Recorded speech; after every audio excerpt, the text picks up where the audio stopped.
Cek, cek. Oke Kak, ada Kak. Cek.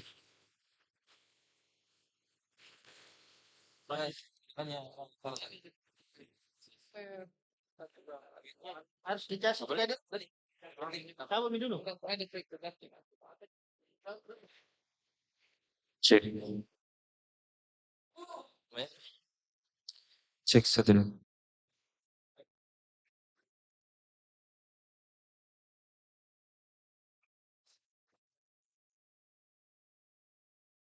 Cek cek cek cek satu cek.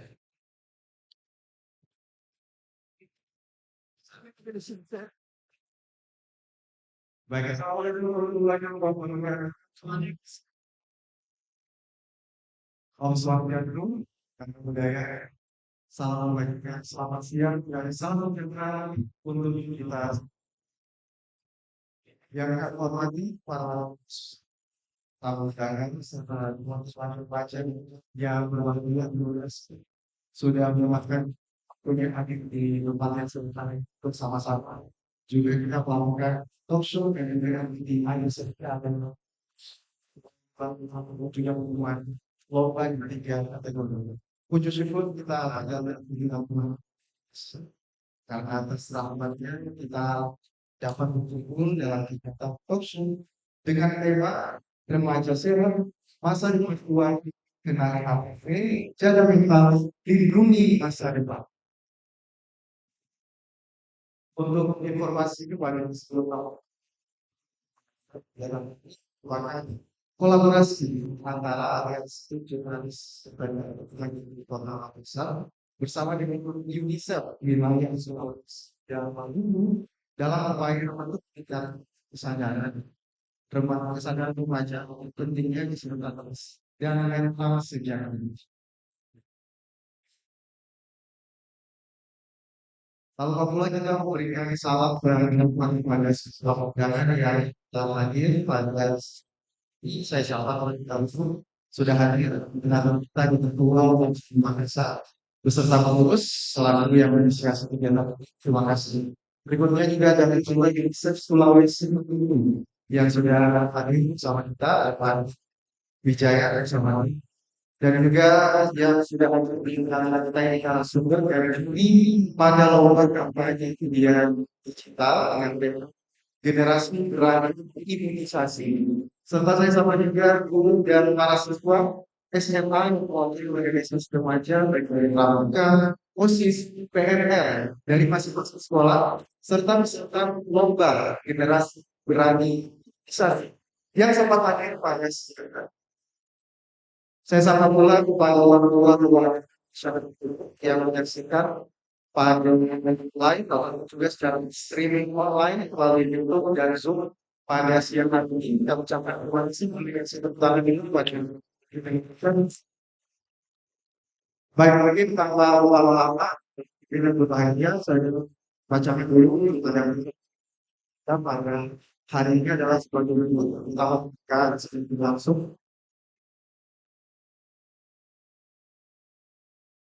Kemudian selanjutnya ada sambutan talk show yang berikutnya ada tanya jawab terakhir. Dan terakhir tentunya adalah pengumuman lomba dan kita oleh Iwan Cuy. Langsung saja kita masuk ke lanjut yang berikutnya. Kita sambung di sambutan yang pertama yang akan dibuka atau juga kemudian yang pertama dari Ketua Aliansi Jurnalis Independen Haji Manisur selaku pelaksana kegiatan kepada yang terhormat wajib berkesan asal namanya waktu dan tempat disilakan.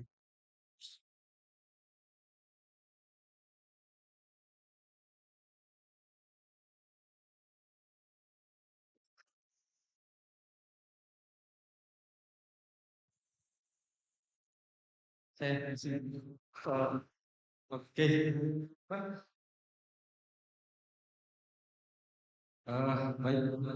Terima kasih banyak Pak sekalian.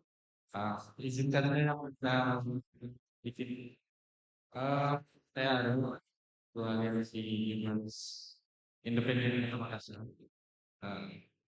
asing dari Indonesia yang telah mengajar Makassar berkolaborasi dalam upaya sosialisasi dan kampanye kesehatan fisik dan mental bahwa generasi muda khususnya kita ya yang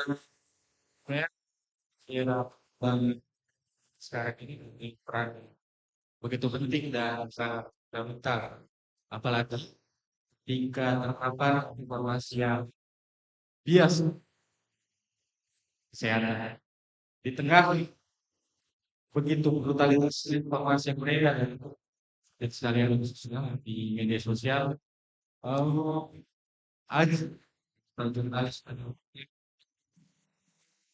uh, filter informasi yang seharusnya tidak bisa dimuat atau dalam tanda kutip itu berbahaya. Tadi kita remaja secara kepatuhannya yang tanpa mampu menyaring baik media media sosial. Saya kasih contoh ya, seperti kasus maaf diri kenapa jurnalis kadang-kala tidak menulis secara detail proses dan bagaimana serta alat apa media apa yang akan melakukan upaya yang ini diri dan hal kami percaya informasi sepeda ini mampu menjadi mantik ketika seseorang khususnya remaja harusnya sekali ini mengalami tekanan mental fisik dan enggan cerita bicara baiknya informasi itu bisa yang saya memberikan juga sebuah kalian pada Bapak Ibu sekalian khususnya guru khususnya tenaga pendidik yang selama ini intens berinteraksi dengan para peserta didiknya. Saya meminjam sedikit bahasa Paulo Freire itu kalau pendidikan itu bukan sekali proses transformasi pengetahuan, tapi pendidikan itu adalah upaya bentuk sikap kritis dan membangun perspektif dialogis antara guru dan siswa. Jadi pada rekan tadi dan dengan cerita guru dan ketika kalangan kan fisik dan mental. Begitu kira-kira saatku yang untuk informasi membaca dan memberikan terasa lebih paham kurang banyak cara yang dilakukan berliterasi dalam setiap perubahan dalam setiap kata-kata maka kita harus tahu bagaimana sebenarnya dunia ini bekerja. Makasih banyak untuk partisipasi kalian semua kegiatan yang berjalan selama ini kan dan selamat berbahagia bah di kompetisi yang diadakan UNICEF berhasil dan kesal. Sekali lagi saya ketua Haji terima kasih banyak selamat berbahagia. Terima kasih. Assalamualaikum warahmatullahi wabarakatuh.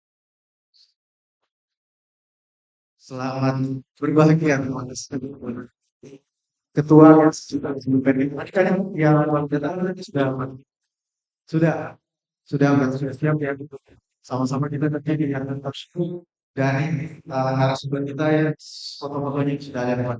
Tapi sebelum itu kita akan mendengarkan sebutan kedua dari perwakilan wilayah seluruh yang kami silakan yang pada saya pada banyak silakan.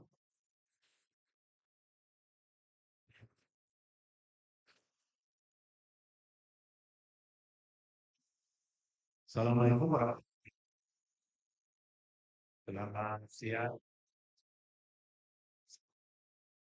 Yang saya hormati teman-teman saudara satu muda dan juga tentunya teman-teman yang saya Dinas Kesehatan Provinsi Sulawesi Selatan pada kesempatan ini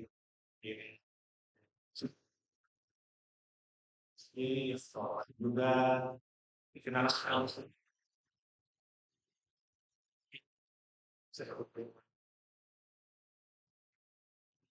tenang masih tempat yang saya hormati juga tentang bicara takso ini ada sebenarnya ada beberapa dan kemudian dan juga Susi yang bisa psikolog dan ini yang paling angkatan muda dari Sulawesi Selatan kampanye Indonesia Nasional di jadi kebanggaan kita yang besar dan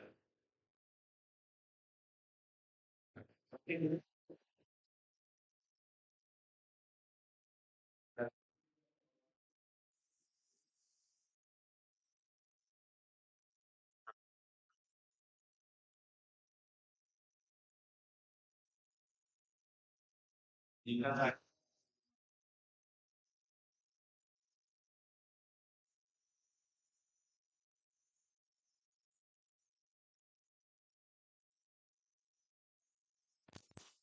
ya,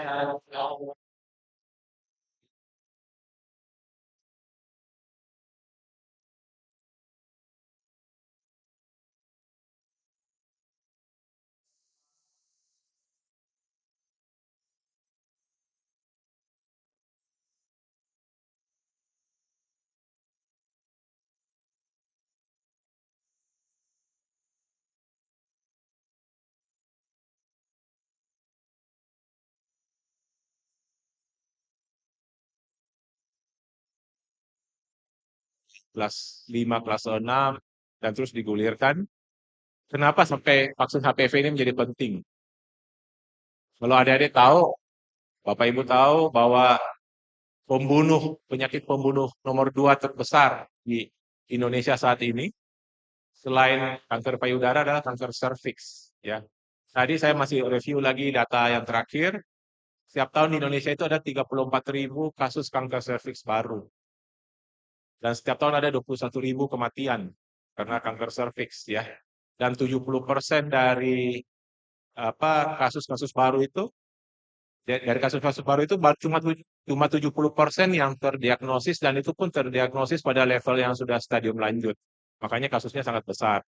Dan kita melihat bahwa ada upaya serius dari pemerintah Indonesia untuk mencegah kanker serviks dan perlu diketahui bahwa virus HPV, human papilloma virus ini bukan barang baru bagi kita sebenarnya. Kita dalam keseharian itu mengenal virus HPV menjadi penyebab kanker serviks bagi perempuan dengan nama kutil. Ya, jadi kutil ini ada di keseharian kita dan kadang kita anggap karena bakteri atau apa ternyata itu karena virus dan kita semua bisa alami, tapi bisa menjadi serius ketika dialami oleh perempuan dan kita berusaha cegah dari usia dini. Dan kita tentunya tahu bahwa dalam upaya pencegahan ini kita berhadapan dengan beberapa tantangan. Salah satunya tentang misinformasi atau hoax ya, penyebaran informasi. Kita tahu bahwa Indonesia ini sebenarnya masih sangat kuat dan tampaknya semakin kuat kelompok anti vaksin ya, dan mereka menyebarkan banyak misinformasi. Kalau Bapak Ibu ikuti berita kesehatan terakhir, Indonesia sekarang mengalami KLB campak. Kejadian luar biasa campak ya. Dan ini menjadi alarming atau menjadi hal yang sangat mengkhawatirkan bagi Indonesia karena penyebaran dari KLB campak ini ada di belasan provinsi, termasuk di sini, di Sulawesi Selatan. Tadi pagi saya dapat kiriman berita dan itu kami pastikan juga itu hoax bahwa ada satu kabupaten di Sulawesi Selatan itu bahkan menjadi no-go area. Jadi saking viralnya tentang KLB campak ini kemudian muncul lagi berita-berita yang tidak benar. Jadi tapi yang jelas ini menjadi salah satu indikasi bahwa perlu peningkatan pemahaman dan pengetahuan kita tentang imunisasi, vaksinasi, dan bagaimana pentingnya memberikan perlindungan untuk penjagaan penyakit. Saking seriusnya KLB campak ini, vaksinasi campak sekarang itu sementara dipertimbangkan juga untuk diberikan kepada orang dewasa. Jadi selama ini kan kita berpikir bahwa vaksinasi itu hanya untuk anak-anak. Tapi kalau kita melihat sebaran dan juga dampak serius dari campak yang sampai menyebabkan kematian, bukan cuma pada anak-anak, tapi juga untuk orang dewasa, sekarang ada pertimbangan untuk pemberian vaksin kepada orang dewasa. Dan kemungkinan besar itu tidak akan diberikan gratis. Kalau untuk anak-anak kan pemerintah punya program vaksinasi yang sifatnya gratis. Untuk orang dewasa, ini yang cuma akan diberikan keleluasaan untuk bisa mengakses vaksin campak. Jadi ini menjadi satu peringatan dan balik lagi soal serviks dan juga tentunya vaksinasi HPV, ini menjadi peluang kita untuk mencegah bersama. Jadi memberikan kesempatan untuk anak-anak kita diberikan vaksinasi HPV dan juga ada pendidikan lanjutan tentang higienitas dan sebagainya. Kita tahu bahwa virus HPV ini menyebar bukan kalau orang kan tuh salah satu berita atau misinformasi terkait vaksin HPV adalah ketika remaja putri diberikan vaksin maka mereka bisa menjadi nakal, ya karena diasosiasikan bahwa vaksin kalau remaja mendapatkan vaksinasi ini kemudian karena terlindungi dari penyakit nanti mereka akan menjadi lebih bebas. Setengah salah. Virus HPV utamanya disebarkan bukan karena kontak kelamin saja, tapi karena masalah higienitas, akses ke air bersih, perilaku hidup bersih dan sehat yang terutama dalam mengakses toilet dan sebagainya, itu bisa menjadi salah satu penyebab penyebaran penyakit. Nah, kesehatan yang kedua yang menjadi perhatian dari UNICEF dan yang akan menjadi topik dari talkshow kita hari ini adalah tentang kesehatan mental. Ini juga yang menjadi satu hal yang menjadi sekarang prioritas perhatian dari pemerintah Indonesia. 3 tahun yang lalu, ketika saya mendampingi kandidat presiden, ya, kami bertemu dengan timnya Pak Prabowo untuk membahas tentang strategi kesehatan nasional. Salah satu pokok yang kami sampaikan kepada tim Pak Prabowo adalah fokus pada kesehatan mental remaja. Dan ini semakin mengkhawatirkan. Kita tahu berdasarkan angka statistik ya, angka hasil survei tahun 2022, di Indonesia itu ada 34 juta anak remaja yang mengalami gangguan mental. Dan 34 juta itu nilainya sekitar 15% dari populasi remaja yang ada di Indonesia. Ini angka yang besar. Dan dari angka yang besar ini ternyata baru 2,6% yang berhasil atau mampu untuk mengakses dukungan psikologi.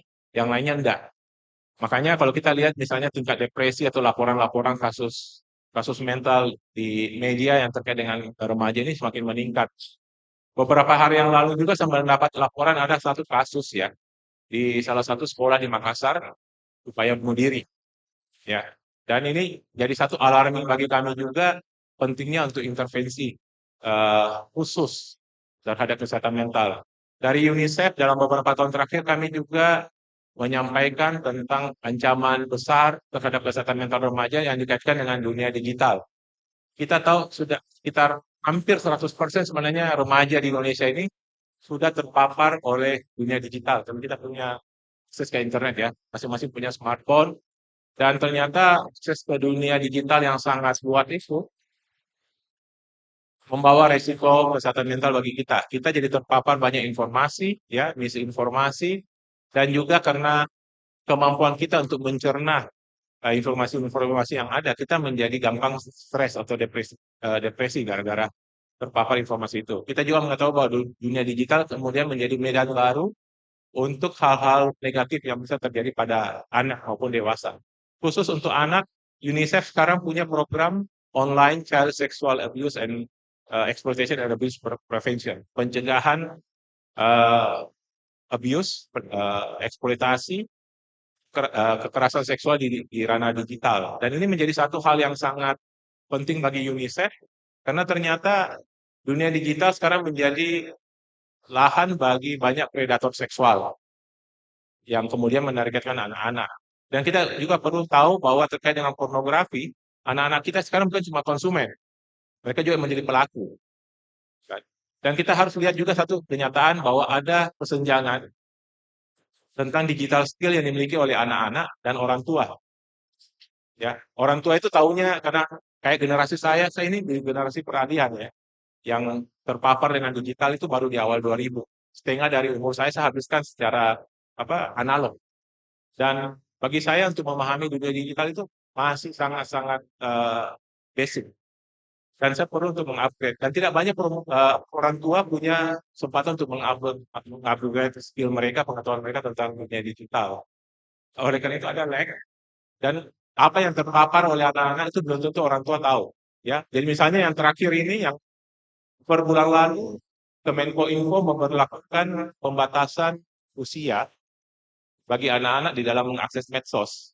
Dan ternyata bukan cuma medsos, tapi beberapa aplikasi game, ya, itu ternyata mulai diputuskan untuk dibatasi.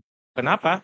Karena ternyata banyak media-media ini kemudian menjadi akses untuk penjangkauan bagi anak-anak terhadap berbagai kejahatan digital. Dan ini menjadi satu hal yang mengkhawatirkan bagi kami.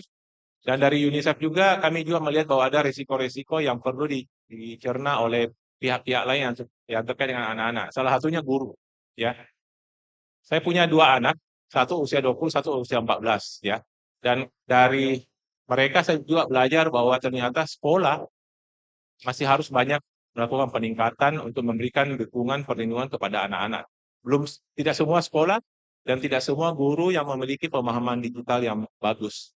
Dan banyak hal-hal terkait dengan tekanan psikologis yang dialami anak-anak ini mereka ekspresikan di sekolah, ya, dan perlu pengetahuan baru, update baru bagi guru-guru untuk kemudian bisa memberikan dukungan psikologis kepada anak-anak. Nah, hal yang lain lagi terkait dengan pemberitaan. Tadi oleh teman saya, Ketua Aji, sudah menyebutkan tentang etika media dalam memberitakan ketika ada kasus melibatkan anak-anak. Dan itu betul sekali, ya. Karena kalau kita salah memberitakan, diberitakan terlalu vulgar, itu bukannya mencegah, justru banyak akan mendorong anak-anak untuk melakukan hal-hal negatif lebih luas lagi. Makanya kalau kita baca di media, ya, kalau ada berita bunuh diri terkait dengan anak maupun orang dewasa, di paragraf terakhir itu pasti ada himbauan untuk bagi siapapun yang merasa mengalami gangguan kesehatan mental untuk mencari dukungan. Dan di situ biasanya disampaikan pihak-pihak yang bisa dihubungi kalau ada masalah untuk mendapatkan dukungan lebih lanjut terkait psikologis. Jadi kita bisa lihat bagaimana luasnya medan terkait dengan kesehatan mental dan digital, dan semua pihak harus terlibat. UNICEF hanya mengambil porsi bagian, bahkan porsi yang sangat kecil dari hal-hal yang bisa dilakukan. Dan kami mendorong semua pihak yang lain bisa terlibat, bisa terkait, bahkan termasuk satu hal, misalnya tentang tempat acara ini. Kenapa kami mengadakan acara ini di kafe? Kenapa bukan di hotel? Saya dalam beberapa hari terakhir ini saya menghadiri acara dan semuanya di hotel. Dan kenapa kali ini di kafe? Karena audiensnya adalah anak-anak, ya. Kami mencegah, jadi di UNICEF sendiri ada etika, ada standar bahwa ketika kami mengundang anak-anak, anak dan remaja, kami pastikan bahwa tempatnya itu nyaman dan aman, ya. Dan juga tidak membawa dampak misalnya stereotip. Ketika misalnya ada remaja putri keluar masuk hotel, tempat kami mengadakan, itu bisa menimbulkan stereotip atau bahkan ada hesitance untuk hadir karena tempatnya di hotel. Jadi kami memutuskan diadakan di kafe seperti ini, dan itu merupakan salah satu bentuk bagaimana kami melakukan strategi untuk melakukan pendekatan kepada target khusus di usia anak dan remaja. Dan terkait dengan acara ini, hari ini saya berharap bahwa kita melalui talk show ini akan bisa mendapatkan pembelajaran, bisa mendengar banyak info, dan juga bisa berdiskusi, bertukar pendapat, bukan cuma dari guru, dari teman-teman, dari adik-adik siswa, dan juga dari teman-teman media, bisa berdiskusi lebih luas, bertukar pendapat, untuk mendapatkan masukan, informasi terbaru terkait dengan kesehatan mental maupun kesehatan fisik dalam hal imunisasi HPV. Saya pikir demikian dari saya, dan saya ingin mengucapkan selamat mengikuti acara ini, dan semoga kita semua mendapatkan pembelajaran hasil dari kegiatan ini. Mungkin dari saya, terima kasih. Selamat siang. Assalamualaikum warahmatullahi wabarakatuh. Baik, tadi cukup detail ya yang disampaikan oleh UNICEF. Bagaimana? Dan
Putih.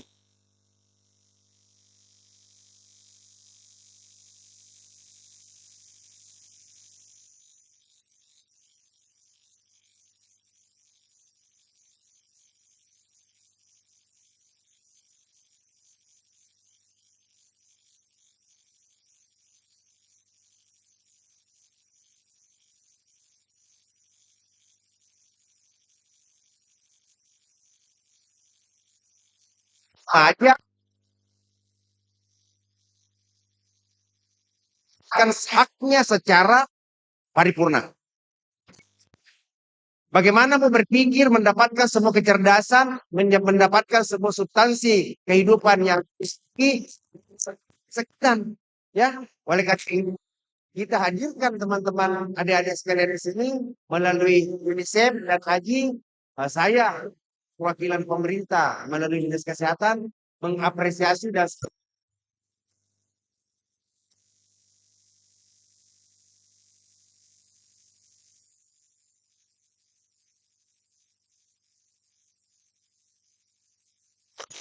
jurnalis, saya membuka diri open untuk memberikan informasi kepada situasi perkembangan penyakit di Sulawesi Selatan, karena penyakit tidak boleh disimpan informasinya, tetapi penyakit harus disebarluaskan sebagai upaya pencegahan dini. Ya, tugas saya ada dua di Sulawesi Selatan: lakukan pencegahan dan lakukan pengendalian. Kalau bisa dicegah, itu bisa kita kendalikan. Oleh karena itu kita utamakan pencegahan. UNICEF hadir pada hari ini dengan judul Remaja Sehat Masa Depan Kuat. Ya, nah ini makanya Soekarno pernah bilang begini. Apa sudah tahu semua ini kan? Apa kata-kata Soekarno? Berikan saya 10 pemuda akan kugoncangkan dunia ini. Artinya apa? Satu remaja mampu mempengaruhi lingkungan. Satu remaja mampu mensugesti situasi. Makanya Anda dihadirkan di sini sebagai cikal bakal kekuatan bangsa untuk bagaimana menciptakan sebuah kehidupan yang lebih sehat. Ya, nah ini kita harus pahamkan. Nah, yang kedua, kenapa kita dihadirkan di sini? Kalau saya tanya Pak Hengki suatu pertanyaan sekaligus jawaban, mungkin dia ingat dari hari Senin sampai hari Rabu. Tapi kalau anak remaja, saya kasih pertanyaan dan jawabannya, maka dia bisa simpan sampai dengan 10 tahun ke depan. Kenapa? Masih memorinya masih bagus. Makanya kita dihadirkan semua di sini. Ya, saya apresiasi dinda saya Fatin. Ya, mana orangnya nih Fatin? Ya, ini luar biasa sampai ke kancah nasional. Ya, beliau masih muda, sehingga kita butuh nanti masukan kira-kira strategi apa yang sewaktu dia mau memasuki arena pertandingan perlombaan itu bisa dengan baik mentalnya. Yang terakhir nih, kalau orang sakit jangan harap mentalnya bisa bagus. Oleh karena itu, perbaiki tubuh kita supaya mental kita bagus. Itu dulu. Apa slogan dulu?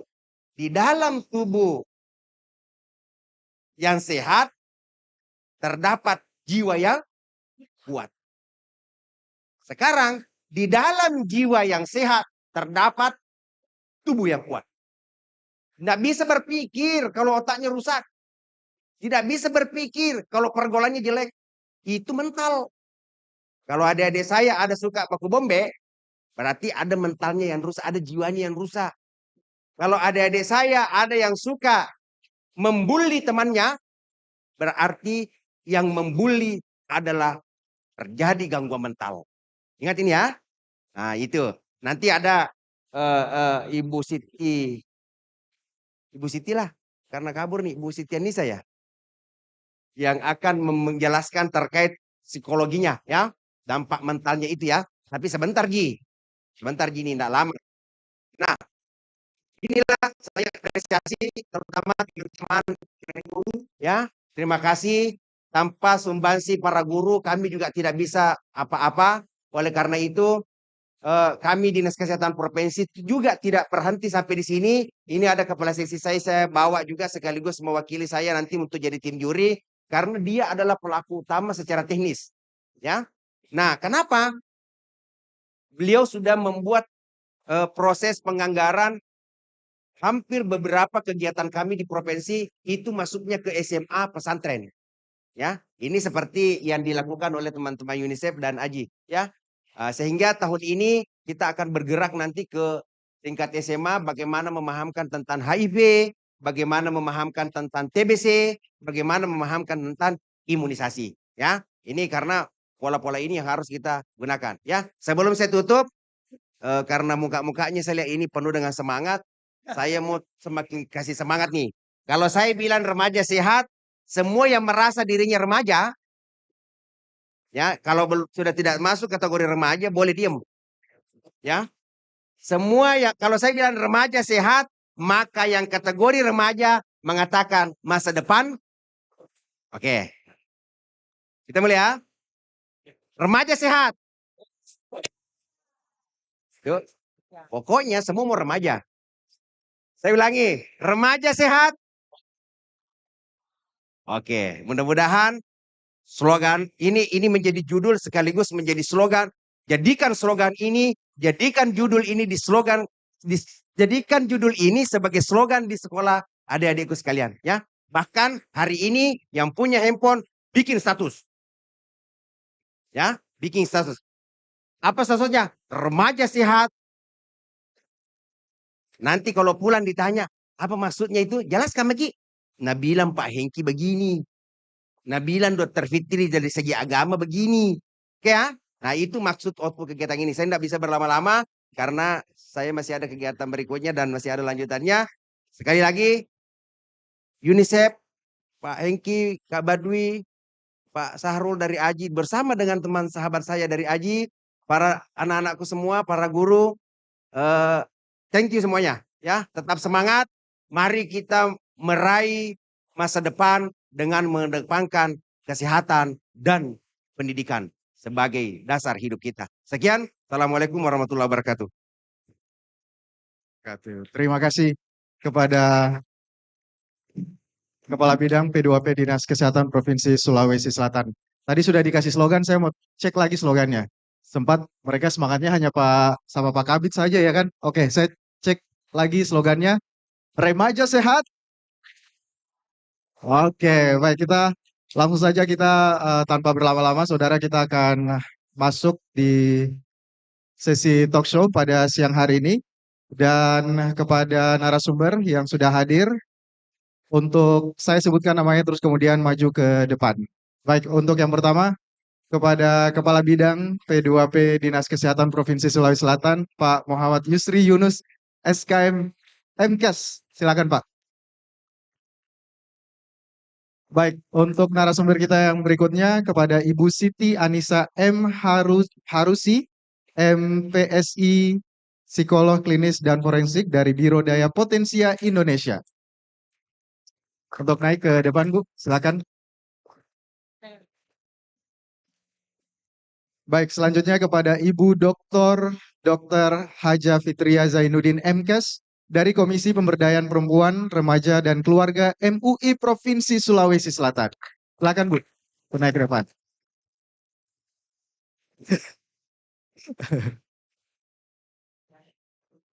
Oke, sesuai foto. Baik, oke.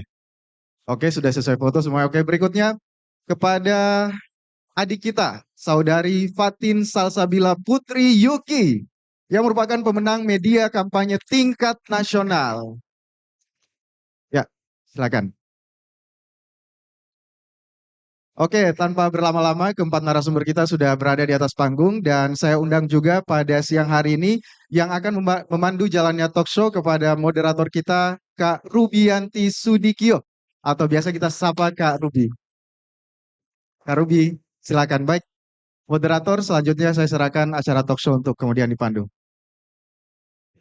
Baik, terima kasih Gufron. Assalamualaikum warahmatullahi wabarakatuh. Kurang semangat, sudah makan siang masa masih ngantuk? Masih lapar ya? Atau ngantuk karena habis makan siang? Assalamualaikum warahmatullahi wabarakatuh. Ya, terima kasih buat UNICEF maupun juga dari AJI maupun juga dari pemerintah provinsi dan kami di sini sebagai media partner yang nantinya juga akan memberikan satu diskusi ya pada kesempatan hari ini dan saya juga tidak tidak akan berpanjang-panjang lebar. Ada Pak Hegi, Pak Badwi, terima kasih Pak. Remaja hari ini sebelum kita masuk ke tema dan sebelum saya menyapa kepada narasumber, remaja hari ini adalah penentu arah masa depan. Setuju tidak? Setuju tidak? Iya, saya lupa menyapa Bapak Ibu guru, kepala sekolah yang juga hadir mendampingi siswanya. Terima kasih sudah meluangkan waktunya siang hingga sore nanti. Dan kita lihat bahwa di fase ini sekarang ada berbagai perubahan ya. Perubahan terjadi baik secara fisik, emosional maupun juga sosial. Karena itu penting sekali kita diskusikan hari ini terkait dengan tema kita yaitu remaja sehat, masa depan kuat, edukasi kesehatan fisik dan mental sejak dini. Nah, remaja sehat itu harus seperti apa?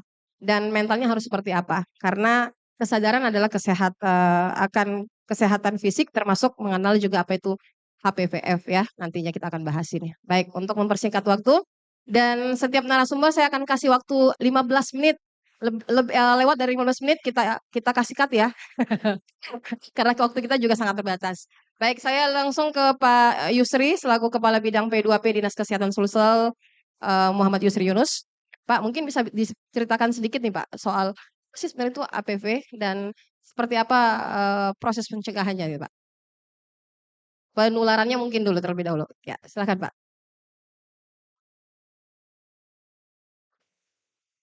Oke, makasih Mbak Ruby ini. Mbak Ruby ini selalu wawancara langsung dan tidak langsung ke saya nih. Yang cocok nih ngomong HPP ini kepala seksi saya karena dia perempuan, ya. HPV itu virus, namanya Human Cuma Papilloma Virus. Apa yang diserang? Apa yang diserang? Iya, ternyata sudah tahu semua ya. Nah, itu yang diserang adalah seputar rahim. Pertanyaannya yang punya rahim tidak kena. Ya, ya pasti. ya. Pertama, virus. Obatnya virus adalah vaksin. Ingat ya, tapi ketika kita berbicara vaksin, itu bukan obat. Ya, itu adalah salah satu unsur yang dipakai untuk melakukan pencegahan. Ingat ya. Jadi kalau dia bilang, ayo kita pergi imunisasi. Imunisasi apa aja, itu bukan obat. Tapi salah satu upaya ikhtiar kita untuk melakukan upaya pencegahan sebelum dapat obat. Sebelum berobat. Nah, kenapa adik-adikku semuanya ini sudah pernah divaksin? Sudah. Yang laki-laki aja pernah? Sudah. Kita wah. Vaksin apa yang laki-laki? Ah, COVID-19. Yang jelas pertanyaanku tadi sudah benar itu. Siapa yang pernah divaksin? Angkat tangan. Ya, sekarang sudah semua. Yang pernah divaksin HPV. Angkat tangan. Nah itu baru satu kan? Ya. Ini saya lupa tadi. Mudah-mudahan Pak Badi dapat hadiah ini. Kasih nih hadiah Pak Badi ini. Satu-satunya peserta kita yang pernah divaksin HPV. Nah ini yang lain nih yang perempuan. Sebisanya divaksin HPV. Itu untuk mencegah kanker leher rahim. Atau lebih kerennya kanker serviks. Jangan kau kasih namamu nanti anakmu serviks. Ya, oke. Nah, kenapa anak remaja kita jadi sasaran empuk pertemuan kita pada siang hari ini? Karena kita mau melangkah satu level. Apa levelnya? Ini kalau yang anak-anak kita semua dicegah dari sekarang, itu jauh lebih baik daripada orang yang sudah lewat usia remaja. Penetrasinya itu terhadap vaksin itu jauh lebih bagus dibandingkan dengan orang yang sudah lewati remaja. Tapi apakah yang sudah lewat remaja tidak bisa divaksin? Boleh. Ya. Nah, nanti Bapak kepala Ibu, Bapak Ibu Ibu ya, Ibu kepala sekolah, para guru, nanti kita ada kegiatan ya. Vaksin HPV gratis. Ya. Nanti hubungi nanti ambil nomor teleponnya ini. Bu Siti Hidayah namanya. Dia nanti kerjasama dengan PKK Provinsi yang melakukan kegiatan vaksinasi HPV. Ya, yang belum. Nah, nanti berapa kali? Berapa kali ya? 3 kali. Jadi kalau vaksinasi HPV itu vaksinnya 3 kali. 1, 2, 3. Nanti ada rentang-rentang waktunya gitu ya. Nah, gitu. Saya enggak detail di sini karena pesannya Bapak Ibu panitia yang kita lama Pak Yusri. Ya, oke. 15 menit Ji. Oke, masih ada pertanyaan? Ya, karena di otaknya Mbak Ruby itu penuh pertanyaan.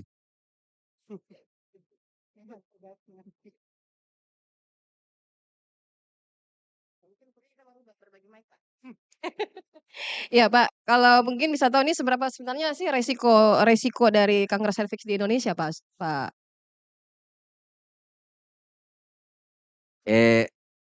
Mbak Ruby, kita berbicara faktor risiko. Faktor risiko itu belum tentu terpapar, tapi akan menjadi paparan, gitu loh ya. Nah, kalau Pak Hengki tadi waktu sambutan udah jelaskan tuh panjang kali lebar terkait masalah kenapa jadi perhatian utama. Kan kasihan kan begini. Bukankah agama mengatakan wanita adalah tiang negara? Ya. Kalau wanita itu runtuh, maka negara ini ikut runtuh. Sementara sasarannya vaksin HPV, sementara sasarannya kanker serviks apa? Para wanita kita.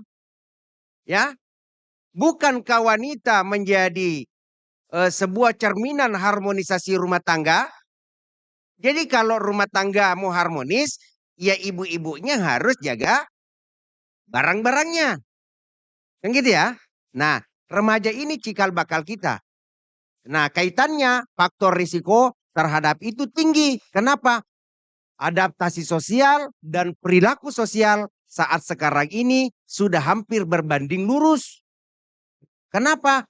Pengaruh zaman kita sudah pada fase zaman yang semuanya bisa dibuka dan semua gampang untuk diakses. Penyebabnya adalah hubungan seksual paling utama. Ingat, tidak hanya pada fase itu, tetapi yang saking kejamnya virus ini, jangankan masuk sampai penetrasi dalam hubungan seksual, skin to skin saja sudah bisa menular. Yang disampaikan tadi Pak Hengki, yang kutil-kutil itu. Nah, kalau ada risiko ini adik-adikku semua, mudah-mudahan tidak ya, tanda kutip ya.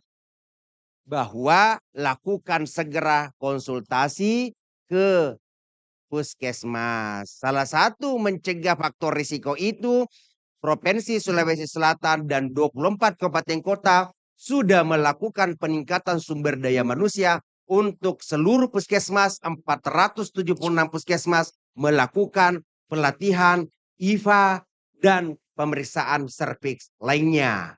Itu sudah kita bekali. Jadi faktor risikonya banyak. Perilaku sosial, hubungan seks yang tidak aman, kemudian itu faktor risiko ya. Saya kira singkat aja. Iya, kalau soal ini Pak remaja kenapa menjadi target, terus cara kerja dari vaksin HPV itu.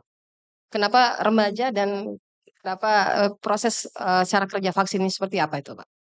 Nih kayaknya pertanyaannya bukan telaah untuk SMA nih. Ini telaah untuk Mbak Ruby nih. Karena dia mau nanya sampai cara kerja vaksin itu. Vaksin jangan khawatir. Saya mulai dari sini dulu. Banyak yang muncul pikiran hoax, negatif thinking terkait masalah vaksin. Pak Yusri, kenapa Ya. saya bertanya? Karena ini kita didengar Pak, dinonton dan didengar, kita dinonton di channel, kita nonton di channel YouTube, dan ini live streaming di Radio Alparkas maupun dari Alparkas. Jadi wajar kalau kita bertanya. Siap. Oke, lanjut Pak Yusri. Kalau gitu saya sapa juga ya di luar negeri sana. Karena ya ini kan ada di YouTube, bukan di negeri kita tuh. Nah sekarang sampai di mana tadi tuh? Pak, proses kerjanya gini. Saya mulai dulu dari kehalalan. MUI dihadirkan di sini untuk bahwa vaksin itu sudah halal. Tidak ada lagi keraguan di dalamnya. La raiba fihi. Ya, bahasa Arabnya tidak ada lagi keraguan di dalamnya. Ya gitu. Kenapa? MUI sudah memberi kita fatwa terkait masalah itu. Itu satu. Yang kedua, juga di dalam fikih mengatakan bila besar manfaatnya itu dibolehkan dan itu MUI sudah melakukan kajian. Ya, itu. Secara aspek medis sudah pengakuannya sudah luar biasa. Sudah pengakuannya itu WHO sudah memberi pernyataan secara detail terkait keabsahan dan keakurasian terhadap semua vaksin yang beredar di Indonesia, termasuk vaksin HPV itu sendiri. Nah, cara kerjanya kenapa remaja? Itu kita upayakan melakukan pencegahan secara dini terhadap virus yang mau masuk. Karena itu kita jadikan sebagai daya tahan tubuh awal menjaga rahim kita terhadap virus yang akan masuk. Gitu secara konteksnya. Ya. Ya Pak, ini kan edukasi maupun sosialisasi sudah dilakukan oleh pihak pemerintah untuk menghayo-hayo bagaimana masyarakat mau melakukan. Nah, upaya yang sudah dilakukan oleh pihak pemerintah sendiri, Pak, untuk meredam berita-berita informasi hoax itu soal virus soal imunisasi imun ini Pak atau virus ini. Bagaimana untuk mendapat suntik yang lebih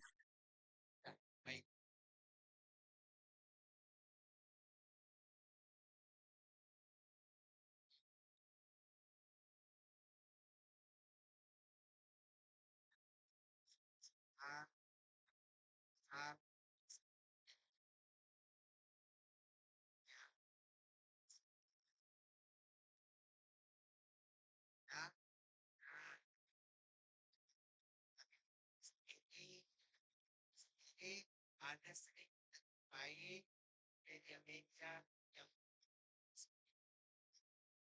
puskesmas kita juga punya alat aplikasi dan aplikasi ini saya minta di mana ada berdiskusi mohon minta masih sosial media bisa dan cara sosial media yang kedua kami di Sulawesi Selatan mengatur pembinaan dan pengawasan ini senantiasa kita lakukan sampai ke Posyandu untuk menggerakkan masyarakat selaku bagian dari upaya pemberdayaan. Tidak lupa bekerja sama dengan lintas sektor terkait, terutama teman-teman jurnalis kita yang memang menjadi garda terdepan dalam proses penyampaian informasi ini. Ya, mungkin di antara siswa ada juga mamanya bisa pernah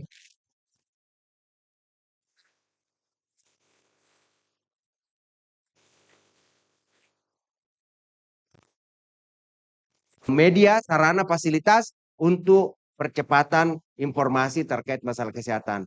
Kaitannya dengan HPP ini juga tidak hanya kesehatan yang menjadi tulang punggung penyelesaian masalah, tetapi sudah banyak lembaga-lembaga swasta yang berperang di dalam upaya pencegahan HPP ini. Karena sebagaimana informasi Pak Hengki dan itu kita sudah tahu semua bahwa penyebab kematian tertinggi di Indonesia selama ini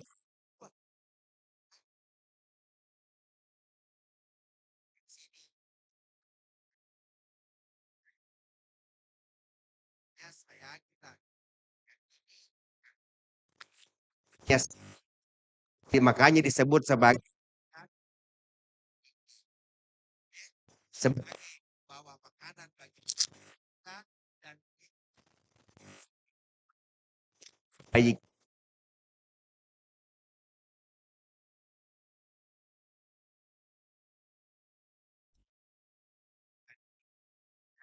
Jaga kesehatannya, cegah dan tidak serang buah penyakit terutama virus gitu Mbak Rumi. Lengkap sekali Pak Yusri ya, sebelum ditanya semua sudah dijawab Pak Hengki. Dia contekan kayaknya. Ada bocoran. Baik Pak, kalau lihat peran masyarakat sendiri, Pak Yusri seperti apa? Apakah perlu peran dari masyarakat, orang tua, tokoh agama? Ya. Perannya seperti apa? Ya. Tantangan kita ada di dua Ya. tempat. Pertama, kadang masyarakat kita tahu penyakitnya tapi tidak mau berobat. Yang kedua, memang ada masyarakat kita tidak mau tahu penyakit. Ya. Kelebihan utama kita kenapa rumah sakit penuh karena nanti terkapar baru mau ke rumah sakit atau puskesmas. Negara kita negara berkembang. Kalau kita sandingkan negara-negara maju orang takut sakit. Sehingga apa yang dilakukan? Melakukan screening. Sehingga kebijakan Bapak Prabowo yang didukung oleh Bapak Gubernur terkait masalah cek kesehatan gratis merupakan sebuah kebijakan yang patut kita dukung semua. Karena itu mengajarkan dua. Mengajarkan kita bahwa ayo tahu penyakitmu. Dan yang kedua, ayo selesaikan penyakitmu. Tahu penyakit adalah upaya pencegahan, menyelesaikan penyakit adalah upaya pengobatan. Ini merupakan sebuah inovasi dan terobosan yang dibuat menjadi sebuah kebijakan nasional dalam bentuk Quick Win Presiden tentang cek kesehatan gratis yang digagas oleh Bapak Prabowo, yang didukung oleh Bapak Gubernur dan seluruh bupati wali kota se-Indonesia terutama di Sulawesi Selatan. Itu. Baik, terima kasih Pak Yusri. Nanti belakang closing statement-nya Pak ya. Ya, kita melangkah ke narasumber berikutnya kepada Ibu Psikolog, mungkin kepada Ibu Siti Anissa M. Haruzi, psikolog klinis dan forensik. Ini mungkin bisa dijelaskan Bu, sebenarnya kan selain soal kesehatan fisik, mental juga harus terjaga ya. Mengingat juga sekarang anak-anak remaja kita itu sangat gampang terganggu dengan kesehatan mentalnya. Nah, mungkin ini bisa diberikan sedikit edukasi, Bu. Silakan. Ya, Assalamualaikum warahmatullahi wabarakatuh dan selamat siang. Ya, jadi kita perlu menyamakan persepsi terlebih dahulu. Seperti apa sih yang dinamakan sehat mental? Jadi sehat mental itu bukan berarti kita tidak stres ataupun kita tidak merasakan cemas. Karena sekarang pertanyaan saya di ruangan ini mendengar penjelasan dari Pak Yusri tadi, siapa yang perasaannya menjadi kurang nyaman? Gak apa-apa, angkat tangan. Mendengarkan cerita informasi dari Pak Yusri tadi mengenai kanker serviks, mengenai edukasi berkaitan dengan virus, apakah ada yang merasa perasaannya kurang nyaman? Oke, khawatir pun sebenarnya adalah perasaan. Iya. Jadi itu yang perlu untuk kita pahami bahwa sehat mental itu di mana menurut WHO kita bisa mengatasi stres kita dengan baik. Kita bisa menyadari kita mampunya apa, menyadari kita bisa melakukan apa.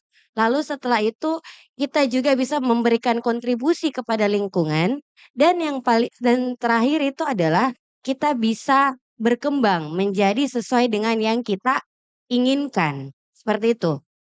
Dan ketika kita bicara mengenai kesehatan mental, kita perlu pahami bahwa ada yang namanya normal bermasalah atau mengalami masalah pada kesehatan mentalnya, namun ada juga yang sudah masuk dalam kategori gangguan. Contohnya, kalau secara fisik kita flu, ini ada ibu dokter di sini, kalau kita flu, kan bukan berarti kita langsung bilang kita mungkin sinus, atau mungkin kita mungkin sesak nafas, lalu kita bilang dirinya kita asma. Nah, sama konsepnya dengan kesehatan mental sebenarnya.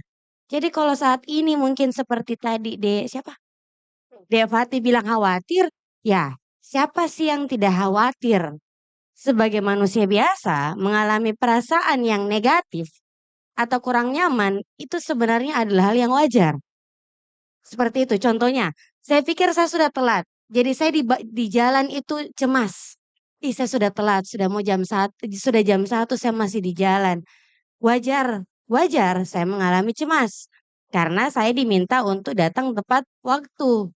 Jadi kalau kita bicara apa masalah kesehatan mental yang paling sering dialami oleh remaja, tidak ada bedanya dengan orang dewasa. Bedanya, kalau orang dewasa ada tanggung jawab secara finansial. Contohnya menafkahi, kalau yang sudah berkeluarga berarti ada tanggung jawab di situ. Nah, kalau remaja tanggung jawabnya lebih ke bagaimana bisa mendapatkan nilai yang baik, bagaimana bisa membanggakan orang tua. Tapi tambahnya di 2026 ada tambahan yang sering saya lihat dari remaja. Bagaimana caranya saya dapat like yang banyak? Bagaimana caranya saya dapat endorse? Bagaimana caranya supaya view saya di TikTok naik? Nah, itu tambahannya dan dulu mungkin pada saat usia saya remaja, beberapa tahun yang lalu, itu berpuluh-puluh tahun yang lalu, eh, stres saya atau yang menjadi tanggung jawab saya itu, ini kenapa ini internet lama sekali kasihan yang ada itu yang mungkin untuk yang umuran saya yang mau 40 atau di atas 40, ada itu kamera Dolphin yang lama sekali baru terhubung, itu mungkin yang bikin kita stres. Tapi anak zaman sekarang, khususnya remaja, tambah stresnya bukan hanya masalah sekolah, tapi masalah ke lingkungan sosial. Nah, itu akhirnya yang memang tidak ada sebenarnya perbedaan antara masalah kesehatan mental pada remaja dan dewasa, namun pada remaja ada tambahannya berkaitan dengan bagaimana dia tampilkan dirinya di lingkungan sosial, bagaimana postingannya di sosmed, bagaimana apakah alis saya sudah rata? Dulu saya mungkin waktu remaja tidak pernah berpikir mengenai alis. Apakah kulit jerawat saya seperti apa? Tapi itu memang hal yang wajar buat remaja untuk lebih peka mengenai dirinya. Karena proses perkembangan remaja memang seperti itu. Namun tambahannya sekarang karena ada yang namanya sosial media. Jadi ada standar remaja itu harus seperti ini. Sekarang kita itu walaupun mungkin kita kuning langsat semuanya mau putih. Jadi seperti itu sebenarnya. Jadi ada tuntutan dari masyarakat yang dulu buat angkatan saya milenial hanya untuk dapat ranking, sekarang buat remaja ada tuntutan tambahan dari sosial media.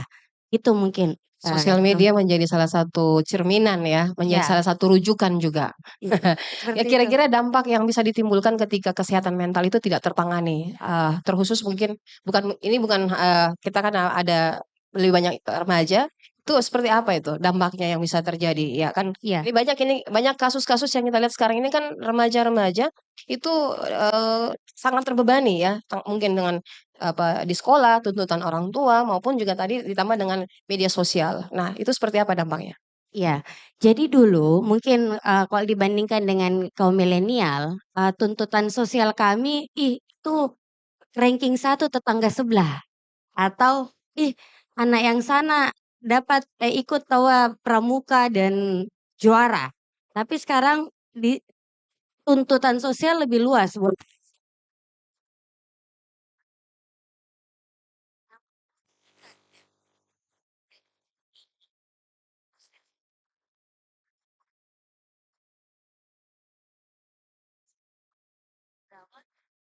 Lagi cemas, berawal kita lagi sedih. Itu berarti istilahnya normal bermasalah. Kita masih bisa menjalankan peran kita secara normal, namun secara psikologis, secara perasaan ataupun pikiran kita lagi ada masalah. Tapi menjadi gangguan, jadi kalau ditanya kalau tidak dideteksi atau diselesaikan saat ini akan menjadi gangguan mental yang akhirnya mengganggu semua fungsi pada dirinya kita.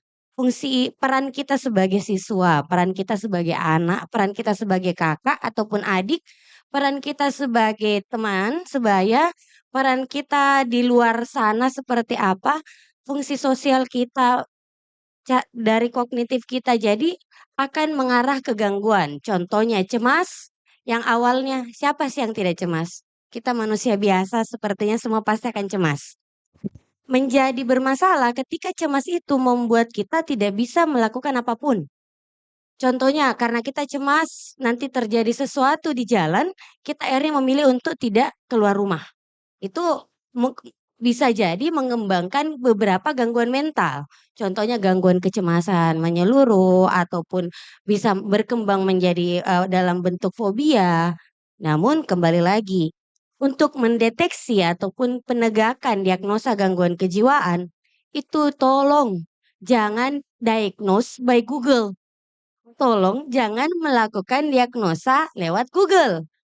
Gitu. Buka di Halodoc, buka di Halodokter, buka di sini. Atau yang kemarin, tanda-tanda gangguan kejiwaan, malas mandi atau tidak mandi. Siapa di sini yang kalau di rumah memilih untuk tidak mandi? Saya. Toh? Ya. Jadi malas mandi bukan berarti menjadi tanda gangguan kejiwaan. Kecuali kalau tidak mandi selama seminggu. Itu baru bisa kemungkinan sudah mengalami gejala. Tapi penegakan diagnosa kembali lagi oleh tenaga medis. Seperti itu. Iya. Langkah yang sederhana harus dilakukan dan kan sekarang itu remaja-remaja kita itu lebih mempercayai teman untuk berdiskusi ya, setuju tidak? Karena mungkin orang tua itu agak susah untuk diajak berdiskusi. Saya pun merasakan karena saya punya anak remaja 2 ya, saya punya anak remaja 2 Pak Yusri. Saya punya anak remaja 2, 1 sudah bukan masuk taraf remaja karena usia anak kan dari 0 sampai 18 tahun kalau tidak salah. Ya, ini anak masih masuk usia anak ya. Jadi seperti apa langkah yang sederhana, terus anak-anak perlu pendamping dalam hal ini untuk berbicara.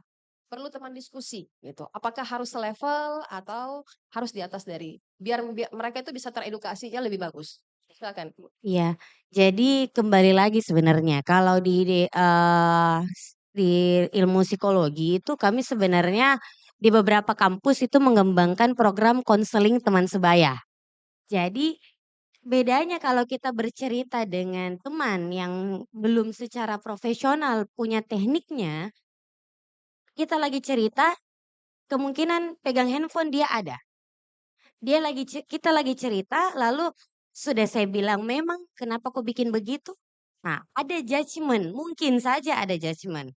Tapi ketika kita ke tempat yang lebih profesional, salah satunya mungkin ke guru BK yang sudah dilatih, eee, beberap ada beberapa, teknik-teknik konseling sederhana ataupun, pertolongan pertama pada luka psikologis itu juga bisa dilakukan. Nah, bisa ke guru BK ataupun di sekolah bisa membuat program konseling teman sebaya. Jadi beberapa di sekolah itu dilatih, diberikan pelatihan. Jadi ketika ada yang bercerita, itu bisa untuk dia punya ruang aman. Namun kembali lagi, kalau secara kode etik di psikologi ataupun kode etik di, kedokteran ataupun dimanapun sebenarnya ketika ada orang bercerita dan dia bilang, "Jangan bilang sama siapa-siapa," berarti kita tolong jangan untuk sebarkan, seperti itu. Dan kalau, yang paling utama sebenarnya itu adalah ketika kita punya teman, lalu ada perubahan perilaku. Tadinya dia cerewet, atau tadinya dia semangat, lalu tiba-tiba memutuskan tidak mau pergi sekolah beberapa hari, ataupun akhirnya dia lebih banyak diam. Ketika ada perubahan perilaku, disitulah sebenarnya salah satu deteksi dini, ada apa dengan dia. Nah, kita sebagai teman bisa datang, tanyakan ada apa, seperti itu. Lalu mungkin saya tambahkan teknik.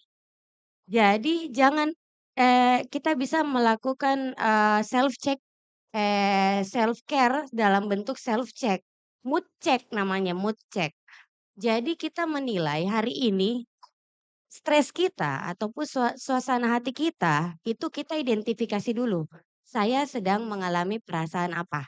Oke, saya lagi cemas atau contohnya tadi Fatin bilang khawatir. Nah, lalu setelah diidentifikasi emosi yang dirasakan khawatir, berikan nilai 1 sampai 10. 5 adalah khawatir yang standar. Di bawah 5 lebih baik lagi, namun ketika di atas 5 berarti itu sudah perlu untuk diturunkan. Nah, setelah kita mengidentifikasi kita merasakan apa, perasaan kita seperti apa, kita berikan nilai. Kekhawatiran kita itu nilainya seberapa besar? Sekarang, enggak apa-apa saya contoh ke Fatih? Ya, oke. Tadi kan khawatir. Seberapa besar dari skala 1 sampai 10 kekhawatirannya? 3, karena kita kan sudah tahu pencegahannya nih. Jadi memang khawatir, tapi karena tahu pencegahannya jadi bisa aman gitu. Nah, itu 3. Namun ketika sudah lebih daripada 5, berarti kita perlu untuk mencari cara bagaimana kekhawatiran itu turun. Contohnya mencari informasi yang benar ya, yang benar.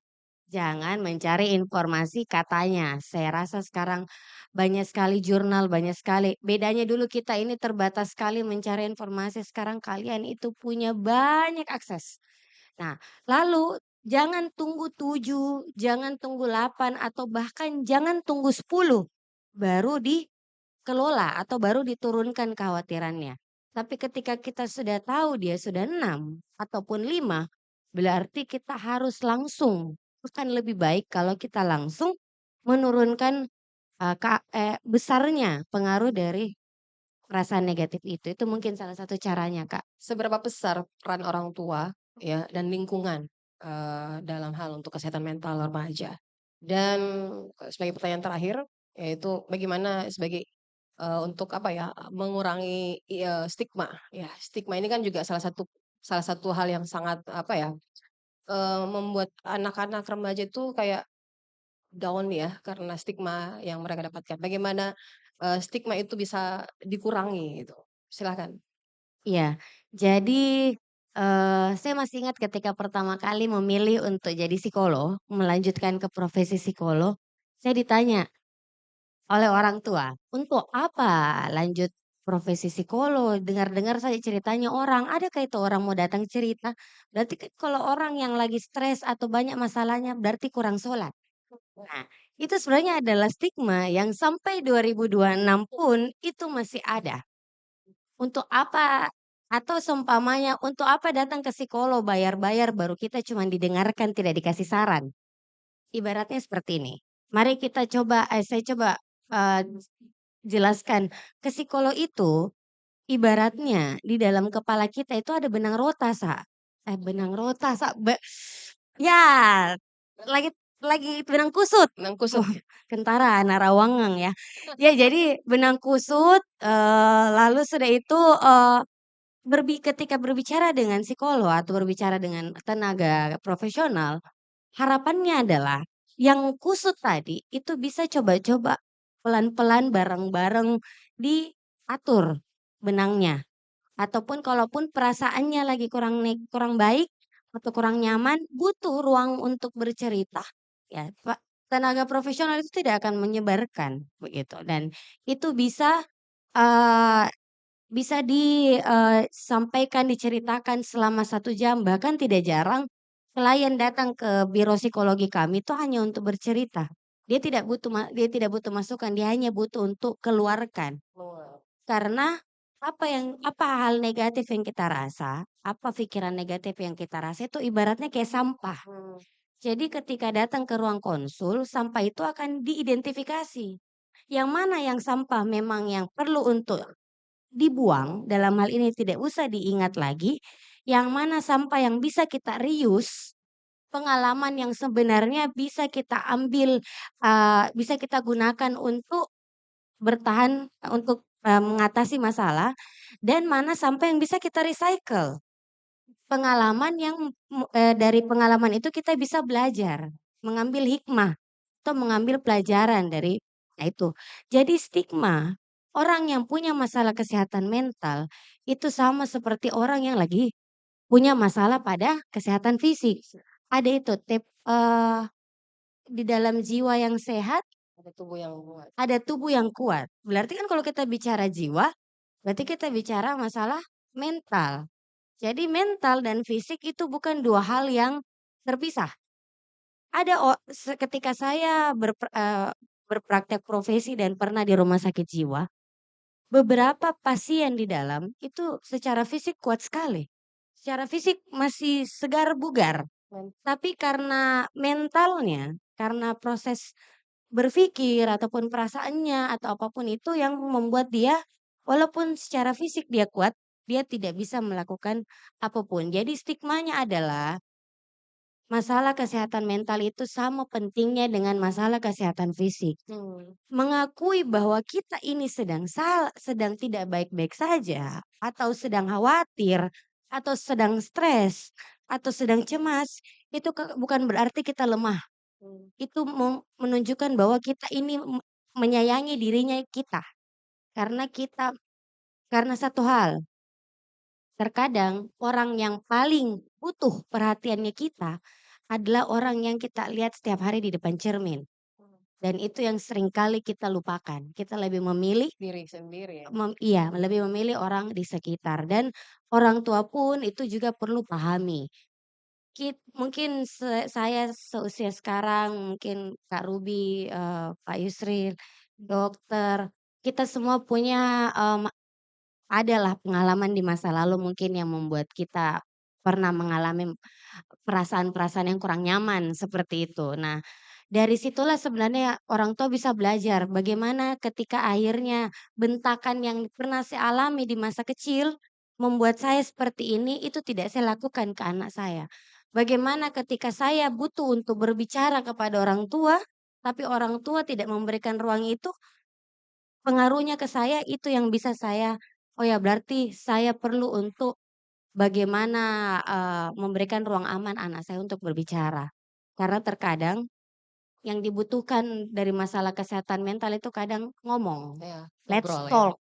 Seperti yang pernah WHO pernah jadi tagline-nya Let's talk. Itu ketika tingkat depresi mulai semakin meninggi, beberapa kasus bunuh diri juga semakin tinggi sehingga akhirnya tagline-nya adalah Let's talk. Karena memang mari kita saling bercerita, ngomong, berikan ruang aman. Seperti itu mungkin Kak Ruby. bangun komunikasi dua arah, tidak searah ya. Mungkin seperti itu, bangun komunikasi dua arah, sering-sering komunikasi dengan anak di rumah ya, karena mereka mau didengarkan saja. Didengarkan saja cukup didengar, tidak perlu protes, tapi kadang-kadang orang tua juga berada di bawah posisi tekanan ya. Setuju kan?